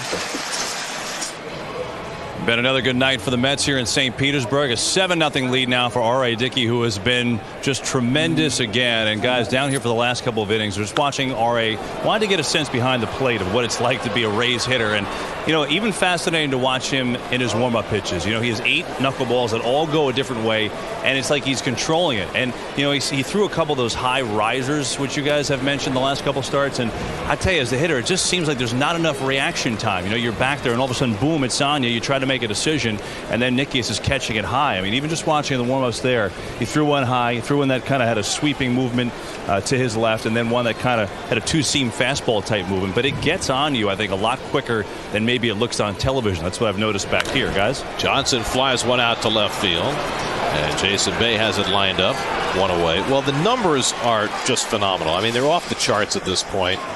He's got 29 2/3 consecutive scoreless innings. Last 6 starts, 4 walks and 55 strikeouts. But I think what also needs to be said is that R.A. Dickey is redefining what it means to be a knuckleball pitcher, both in terms of his control, but maybe also, and we don't talk about this enough, in terms of the velocity of his knuckleball. Nobody's ever thrown a knuckleball like this before. Well, no one's thrown the knuckleball as hard as he does, and he's a master now at changing speeds with it, but he establishes with the knuckleball in. The tendency for a hitter, Gary, is you stand more upright, more relaxed, and you wait longer, which makes you more vulnerable to the hard one that they throw up and in. So he's become really a master. He's pitching out there with one pitch. Murphy throws out Will Rhymes. Well, Dickey has retired 17 of the 18 hitters he's faced tonight. The only blemish was an infield single by B.J. Upton in the first inning. And here comes Desmond Jennings, who can relate to what's going on here tonight. 2 years ago, remember, the Mets signed Dickey, and they brought him to spring training, and he was an early cut, and he went down to Buffalo and pitched there. And very early that season, he pitched a game against Durham, the Tampa Bay AAA team, and Desmond Jennings was on that team. The first batter of the game got a hit against Dickey, and then he retired the next 27 in a row. And that was the game that jumped out at everybody in the organization. Hey, we may really have something here. And it was a short time later that he was brought to the big leagues. And Jennings was recalling that game and saying it was phenomenal. Nobody came close to anything after that first hit. And so Jennings kind of knew what to expect tonight, facing Dickey tonight. You know, in his short tenure here with the Mets, too, he's evolved. He's a different pitcher than he was a couple years ago. And he gets Jennings for his 10th strikeout of the night. Dickey now just one shy of his career high that he set just a few weeks ago. He's working on a one-hitter. New York Mets baseball on SNY is brought to you by Pepsi Max. 2011 Pepsi Max Field of Dreams winner Tim Wisecup and 9 of his friends played against MLB legends in his hometown on May the 12th. For your chance to bring some of baseball's greats to your hometown, go to MLB.com/Pepsi Max and vote for your favorite legends. Lefty Jake McGee comes on to pitch for the Rays as we go to the 7th inning. Well, McGee's rookie year last year, he just ate up left-handers. Right-handers gave him trouble, hit over 400 against them. But this year, my goodness, what a start he's off to. Just dominant. Hard throwers, got a power curveball. David Wright will lead off for the Mets in the 7th. After David Price got tagged for 7 runs and 9 hits in 5 innings plus, all the damage coming in the 5th when the Mets scored 3, and in the 6th when they put together 6 straight hits to score 4 more. David is 0 for 2 and a walk tonight. In fact, he is the only Met in the lineup without a base hit. 95 on that first pitch fastball from McGee. Burke Badenhop went an inning in relief, allowed no runs, 2 hits, allowed a couple of inherited runners to score. And McGee works right inside 2-0.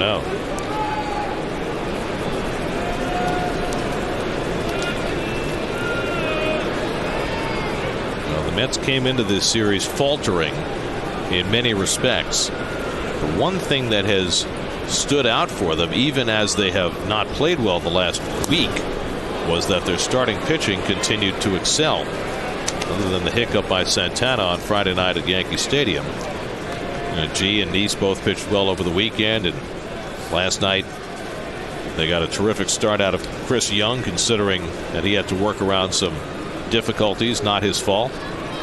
Got his first win in 13 months. But right now, is there a better pitcher in baseball than R.A. Dickey? I don't think you can find one. Who's 10-1? Well, Johnson throws out right 1-0. If he hangs on, he's 10-1. Right. I mean, he's faced 19 batters tonight, retired 18 of them, and there has not been a hard hit ball all night. The only hard hit ball was that foul ball that Matt Joyce hit as he pulled one foul. Well, Joyce is the only guy that's had a decent at bats against him. Everybody else is clueless. Here's Scott Hairston, 1 for 3. He got that 6th inning 6-hit barrage started.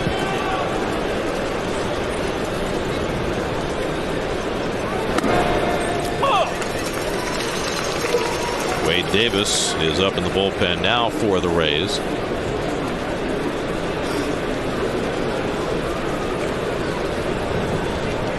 Remember that the Rays came into this series a hot team. They had won the last 4 games of their road trip, going to Miami and sweeping a series. But the Mets have stopped them cold. 11-2 last night and up 7-0 tonight. Well, they started out the Rays 13-1 at home, and of late they've now lost, coming into tonight, 11 out of their last 17 at home. And that's strange, isn't it? It sure is. They were, what, 13-1 to start the year at home? Yep. You know what's funny? I was just thinking this.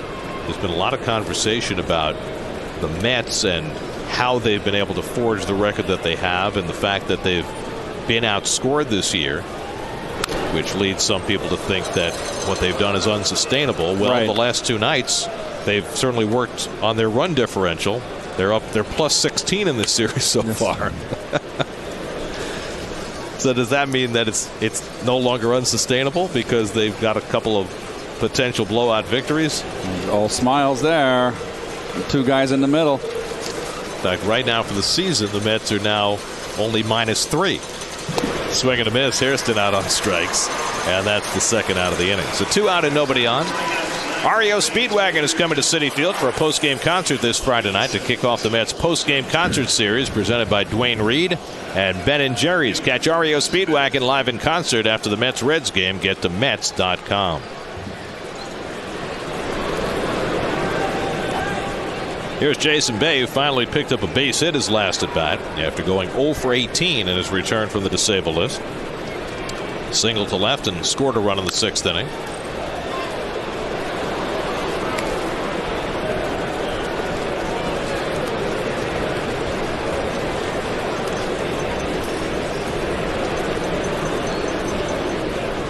You're talking about the Rays and how they have struggled at home. Did you see what happened last night with the Giants in their game against the Astros? The Giants had gone 16 straight home games without hitting a home run, almost a month without hitting a home run at home, and finally they hit one last night. Madison Bumgarner, the pitcher. Oh, how funny. Broke the streak. That's a funny game. That's why I like pitchers getting involved. I'm not a fan of the DH. By the way, he's a pretty good pitcher, too. Struck out 12 last night in the Giants win. Here's your Kia drive around the majors this afternoon. Steven Strasburg, you know about, but Tyler Moore hit his first 2 major league home runs. Did he toss his hat in the air when it was over? As the Nats beat Toronto for the 2nd straight day. Phillies up early, as we mentioned, and David Ortiz with his 15th home run of the year, with the Red Sox leading the Marlins tonight. Here's the 0-2. Low and inside. A ball and 2 strikes. I mean, if all was right with the world, Tyler Moore would be playing for the Twins.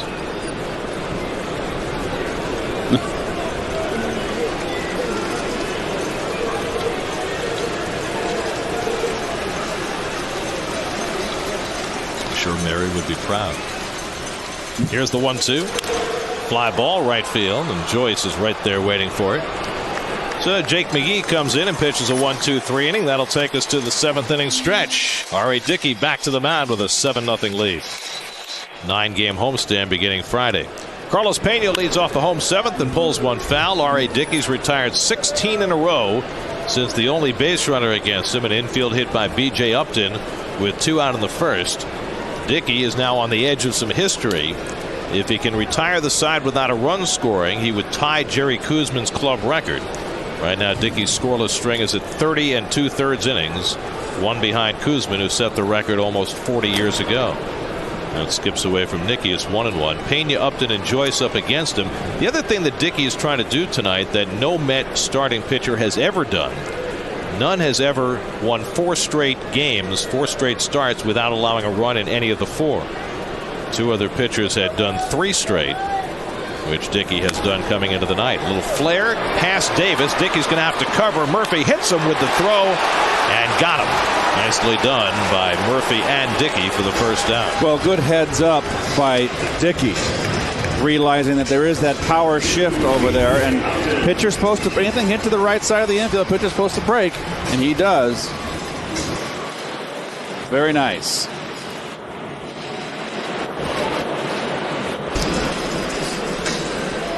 See right there, no hesitation, breaks over.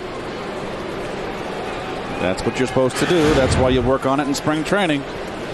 Here's B.J. Upton, and he takes a strike. You know, R.A. was talking the other day about how long he might be able to pitch now that he's finally come into his prime at age 37. And he said, you know, I could go into my mid-40s because I keep myself in shape, but those kinds of plays get harder and harder as you get into your 40s. But he's a tremendous fielder in addition to all his other attributes. Inside to Upton as he came with a rare fastball tonight. 1-2. What's that, the 4th fastball he's thrown? Yes. I mean, he's had starts where he's had to throw 20 or more since he's come to the Mets, but not recently. Well, he might throw a few more now because he's got the big lead. Another strikeout. That's 11 for Dickey, which matches his career high. This is just a high, hard one. Doesn't break much. Doesn't break at all. These guys just are clueless. Boy, he's just falling back on his back feet. Well, Dickey set his career high May the 22nd in Pittsburgh when he fanned 11 in 7 innings. He's matched it tonight with 11. Matt Joyce, who's had the best swings against him tonight, and he fouls one away. Joyce flied to center in the 1st and then drove one foul deep down the right field line before striking out to end the 4th.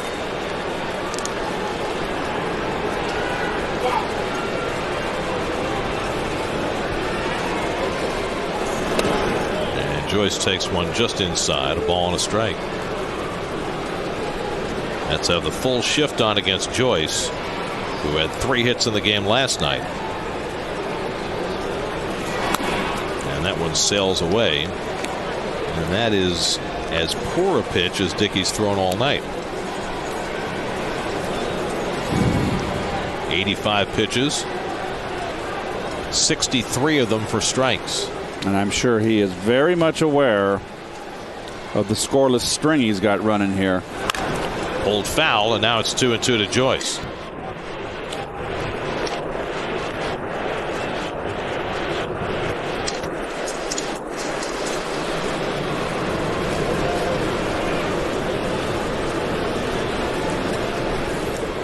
Two from Dickey. Fly ball center field. Torres has it measured. And R.A. Dickey has tied the Mets club record, 31 2/3 consecutive scoreless innings, matching Jerry Koosman. What a performance. 20 games, and this is one of the big guys in the bullpen. This is what they thrive on. But the Mets have just been rudely treating this #1 pitching staff. Lucas Duda will bat for Vinny Rotino in the DH spot, leading off in the 8th inning. Rotino got the start against the lefty tonight and had a good night. A double, a walk, drove in a run. Duda, who had 2 hits last night, has been swinging the bat very well, up as the pinch hitter in the DH spot against Davis, and he takes a strike. It'll be Duda, then Ike Davis, and Mike Nickius for the Mets in the 8th. The Mets with 7 runs and 11 hits. The Rays no runs and only 1 infield hit. Their only base runner of the night. All right, Dickey's faced 22 batters, 1 over the minimum, retired 21 of the 22, including 19 in a row, and has struck out 11 tonight, matching his career high, as Lobaton took the brunt of that foul ball. That was a fastball right there. Off his wrist. Boy. Well.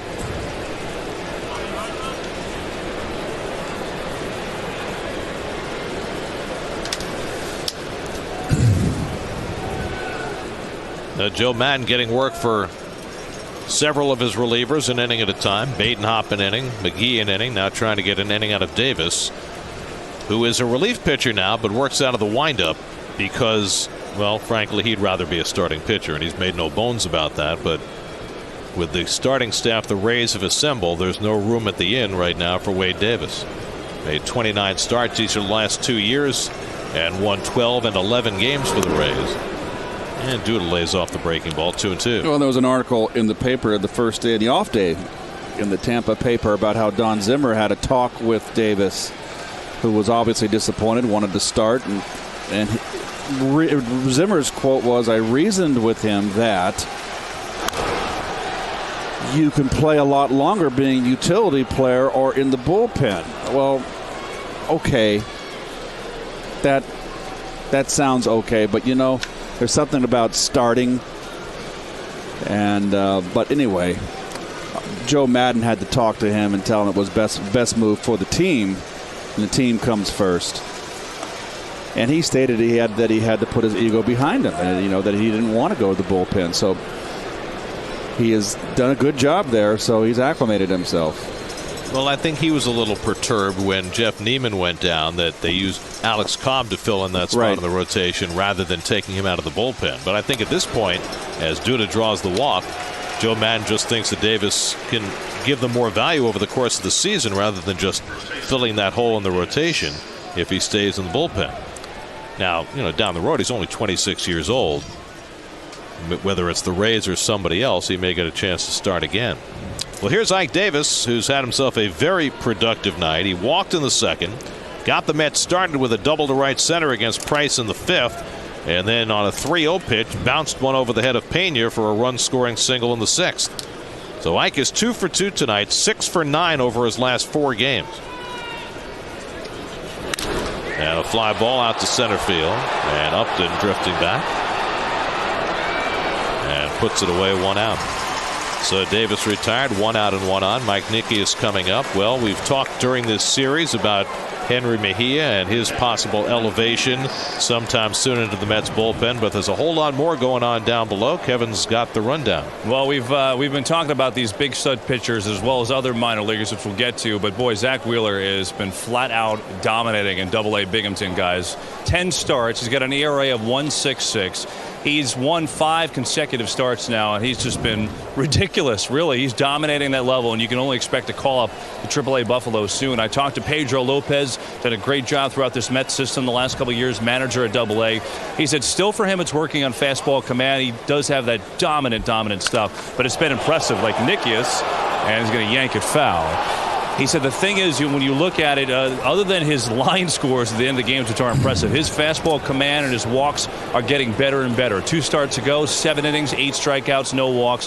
And he said the last start was really impressive against Harrisburg. He went 7 innings. He allowed just 1 run. That run came in an inning where the B-Mets made 3 infield errors in 1 inning.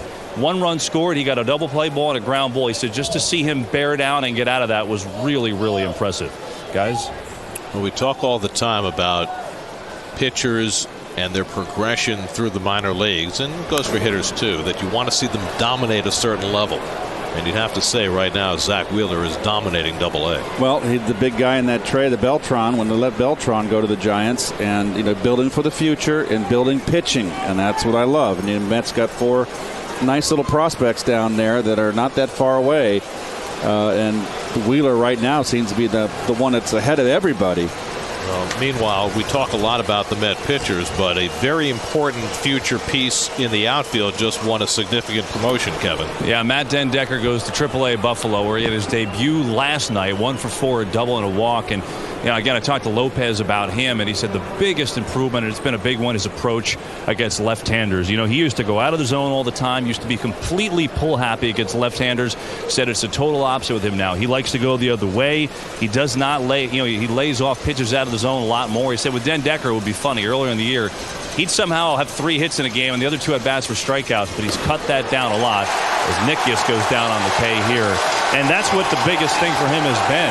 He's just really, left-handers were a bugaboo for him. His defense remains great, hitting righties well, but that left-handed approach, he's gotten off the pull happiness, and it made him get promoted. His numbers are also outstanding. 340, 21 doubles, 8 homers, also 4 triples for Double-A Binghamton, and now he's got a chance to show his wares in Buffalo. So it's encouraging for the Mets, Garrett, to see these guys really dominating, as you mentioned, at these levels. And of course, we know about Den Decker's defense, which has been major league ready for a long time. By the way, if you were wondering about the reaction on that strikeout, 10 strikeouts for Rays pitching tonight, free pizza for the fans. So even though the Rays are down 7-0, something for the home fans to be happy about. I thought they really just liked Matt Den Decker. I was disappointed. I just thought they were happy for Wade Davis that he struck somebody out. Well, I tell you what, we're going back to Den Decker. He's one of the kids that impressed me, and he got a lot bigger. He got a lot of upper body strength this spring, came a lot stronger. He's cut out of the same mold of Lenny Dykstra, that kind of player. Plays hard, can run, plays a good defense, a good center field. Got a good swing, and he's got a future in front of him. It'll be very interesting. Mets will be presented with a very nice dilemma if Nieuwenhuis keeps playing the way he has.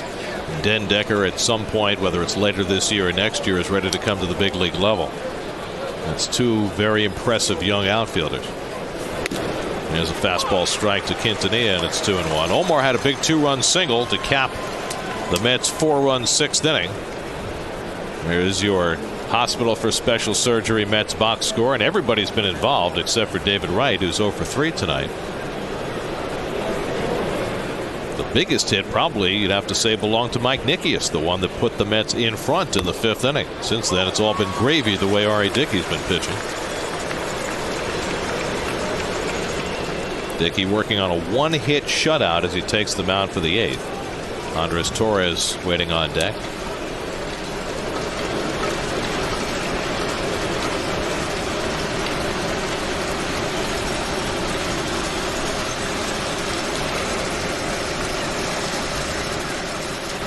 Swing and a miss. Quintanilla down on strikes. So Davis fans a pair, and now Dickey heads back to the mound with a 7-0 lead. We go to the last of the 8th inning. The Rays swim, but they haven't scored much. Not against R.A. Dickey tonight. He's working on a 1-hit shutout, and he has already tied the Mets club record for consecutive scoreless innings as he takes on Matsui, leading off in the home 8th. Just to clarify about these scoreless inning strings, just because he gets an out in this inning, he does not get the club record. He has to get through the inning without allowing a run, or come out of the game in the middle of an inning and have a run not score. You can't just get an out and then give up a run later in the inning. That doesn't count. J.P. Howell up in the bullpen for Tampa Bay. Matsui's 0 for 2, fly to center and grounded to short. And he hits a comebacker, but Quintanilla, playing behind the bag, is there to grab it. 1 out. Let's check in with the studio. Chris Carlin has a Fujifilm game break.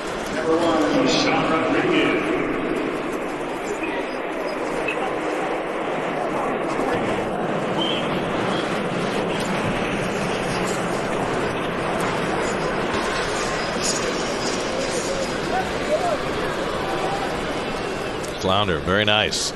That's 2 fish references in this inning. We had rays and now flounders. Sean Rodriguez 0 for 2, twice is grounded to the left side.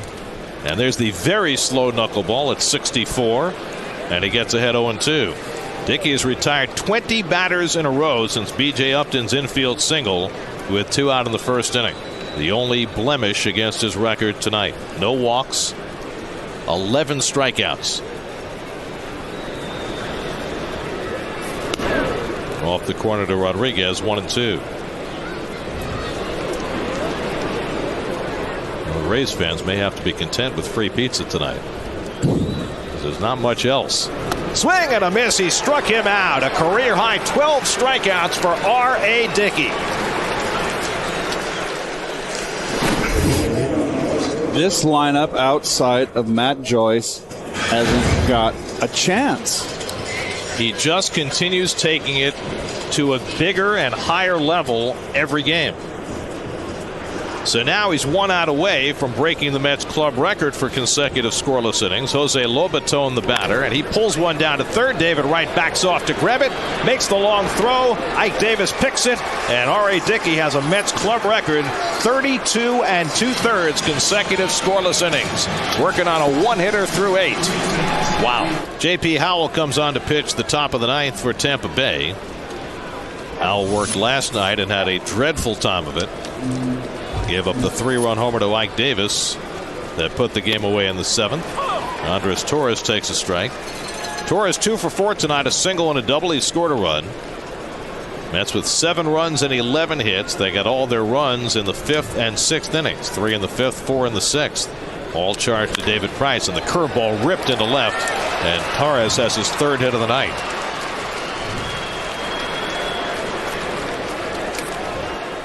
SNY and City joined forces to help the Garfield Little League purchase proper equipment to keep their kids safe with the SNY Play Ball Award. Now it's your turn. Help your league with a $5,000 grant. Apply for the SNY Play Ball Award presented by City today at sny.tv/playball. 12 hits now for the Mets. Torres has 3 of them. Here's Daniel Murphy, who's 1 for 4. Murphy drove in a pair of runs with a 5th inning single that turned a 1-0 game into a 3-0 game.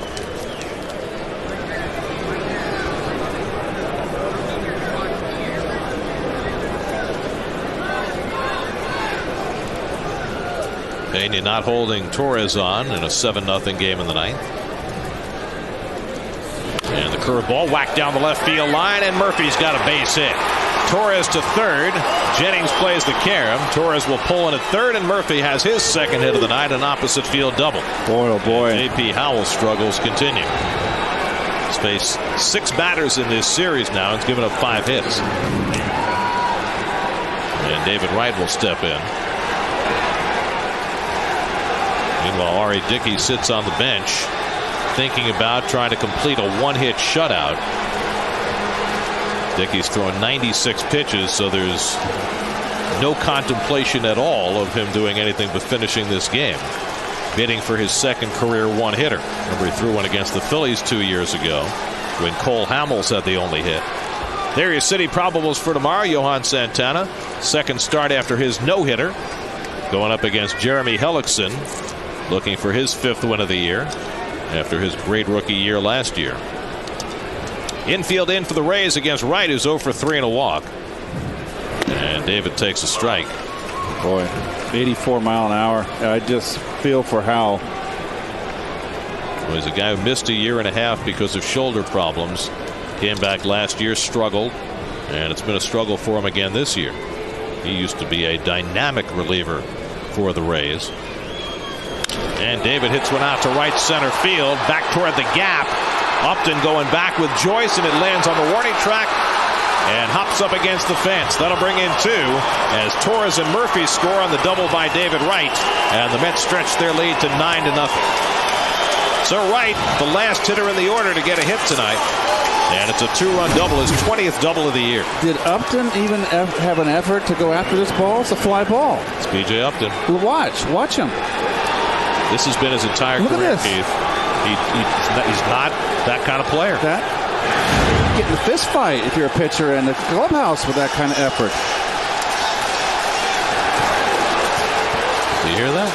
The Let's Go Mets chant in St. Petersburg. It used to be only in March.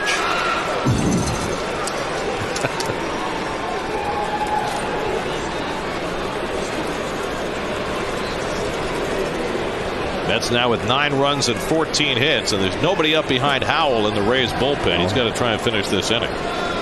Nobody out. Hairston pops one a mile high. And who's going to take it? Second baseman Rodriguez, almost on top of Johnson, grabs it for the first out. Let's check in with the studio, see what's coming up on WB Mason Postgame Live. Chris Carlin and Bobby Ojeda.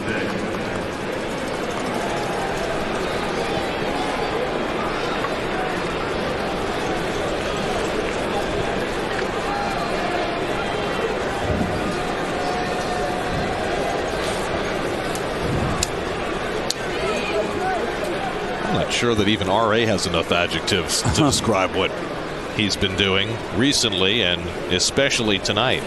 Jason Bay takes outside. Dickey already tonight with a career high 12 strikeouts. He's allowed only 1 base runner all night, and that was on a ball that went off the bare hand of David Wright as he attempted to grab it and throw out B.J. Upton. Upton wound up with an infield hit in the first, and all Dickey's done since then is retired 22 hitters in a row. 22. Incredible. It's just amazing. Bay is 1 for 4 tonight. And Jason takes the off-speed pitch for a strike. 2-1. I mean, this is his best performance of the year. Well, he threw a shutout earlier this season. Scattered 7 hits in that game against the Cardinals. It was right after Santana threw the no-hitter. But tonight he has been utterly dominant right from the beginning. He struck out the first 2 batters of the game, and then Upton hit that weak ground ball for the infield hit. And other than Joyce's foul ball in his second at bat, nobody has hit the ball even remotely hard since. I mean, that's utter dominance. Yes. He's thrown maybe 4 or 5 fastballs all night long. And his knuckleball has been superb. Well, his key is he mixes his speeds up, and Gary, he pounds the strike zone with it. That's all there is to it. No walks. And he said he loved this venue pitching indoors. He's proven that tonight. As Bay fouls off the breaking ball. 2-2. Lucas Duda, who's in the DH spot, waiting on deck.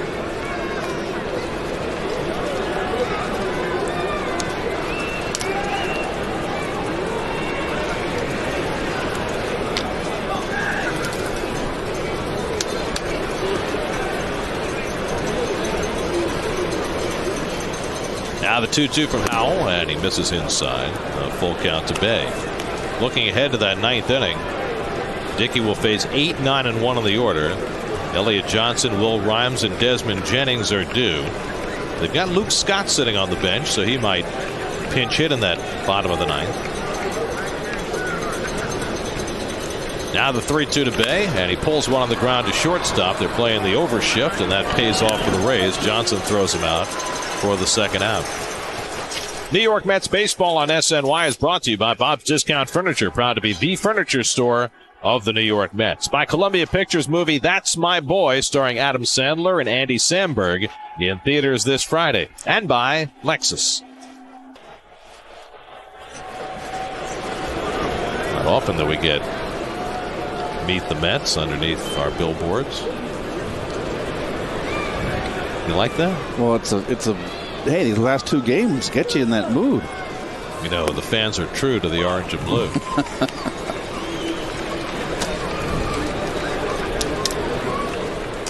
Duda walked in his only at bat, came up to pinch hit in the 8th inning in the DH spot, and more than likely will DH tomorrow with Jeremy Hellickson on the mound for the Rays.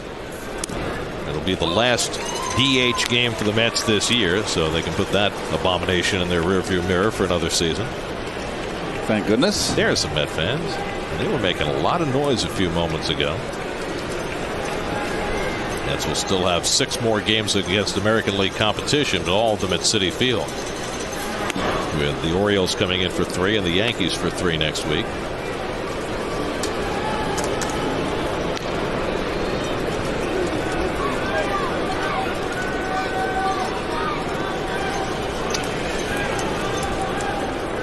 Mets have tacked on 2 here in the ninth to go up 9-0. 1-2 to Duda, and he struck out. So Howell gets a strikeout to end the inning. And now R.A. Dickey.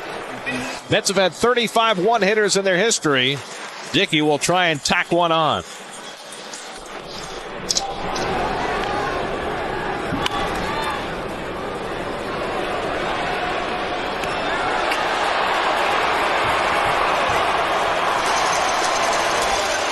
Elliott Johnson led off the bottom of the ninth inning and grounded one to David Wright. Wright makes a high throw to first base, and Johnson is safe. And after R.A. Dickey had retired 22 batters in a row, that streak is broken on an error charged to David Wright. Only the second base runner of the night for the Tampa Bay Rays. Now, both plays that have involved base runners for the Rays tonight have featured David Wright. Tried to make a bare hand play on Upton in the first inning. Upton got an infield hit.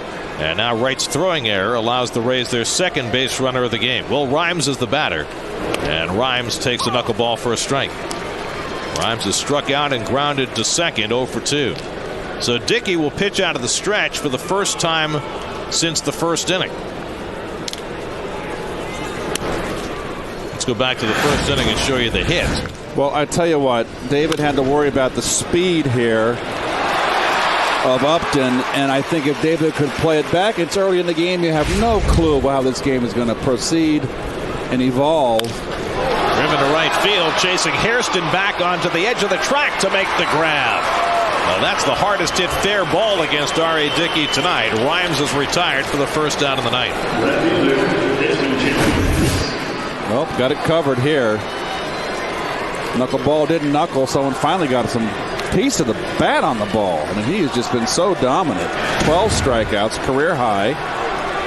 Well, that's taken Dickey to 100 pitches for the night. Mets will get the bullpen going just in case. Desmond Jennings, the batter, and he swings and misses. The ball gets away from Nickius, and down to second base goes Elliott Johnson.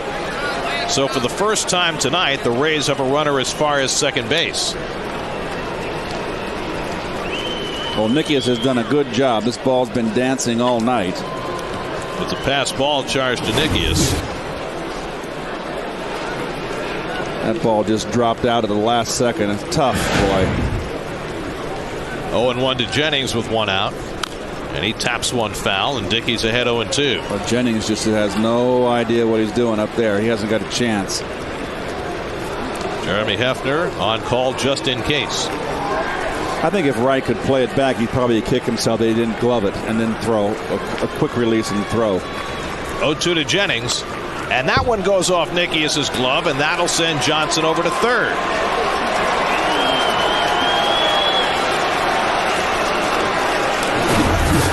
Well, so an error and 2 passed balls put a runner at third with 1 out and put the shutout in jeopardy for Dickey. Mets will play the infield back here. They'll concede the run to get an out. He's going to get the strikeout here. Ahead of 1-2 on Jennings. Nope. Tap to short, so a run will score. Quintanilla throws out Jennings.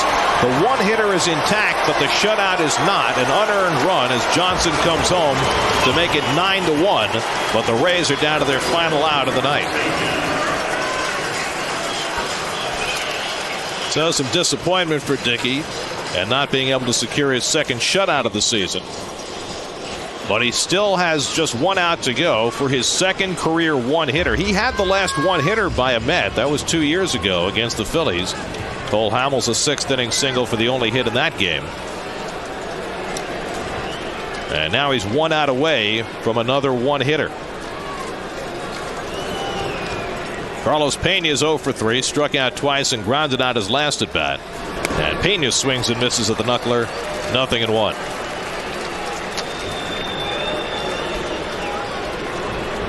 Well, the Mets have had a no-hitter now, but it does not diminish the importance of a one-hitter still will be a sparkling accomplishment for R.A. Dickey tonight. Well, the big disappointment is the shutout getting lost, but he's going to put a complete game under his belt. Popped up. Here comes Nickius back. And he makes the catch, and the ball game is over. R.A. Dickey has thrown his second career one-hitter. He faces just 2 over the minimum.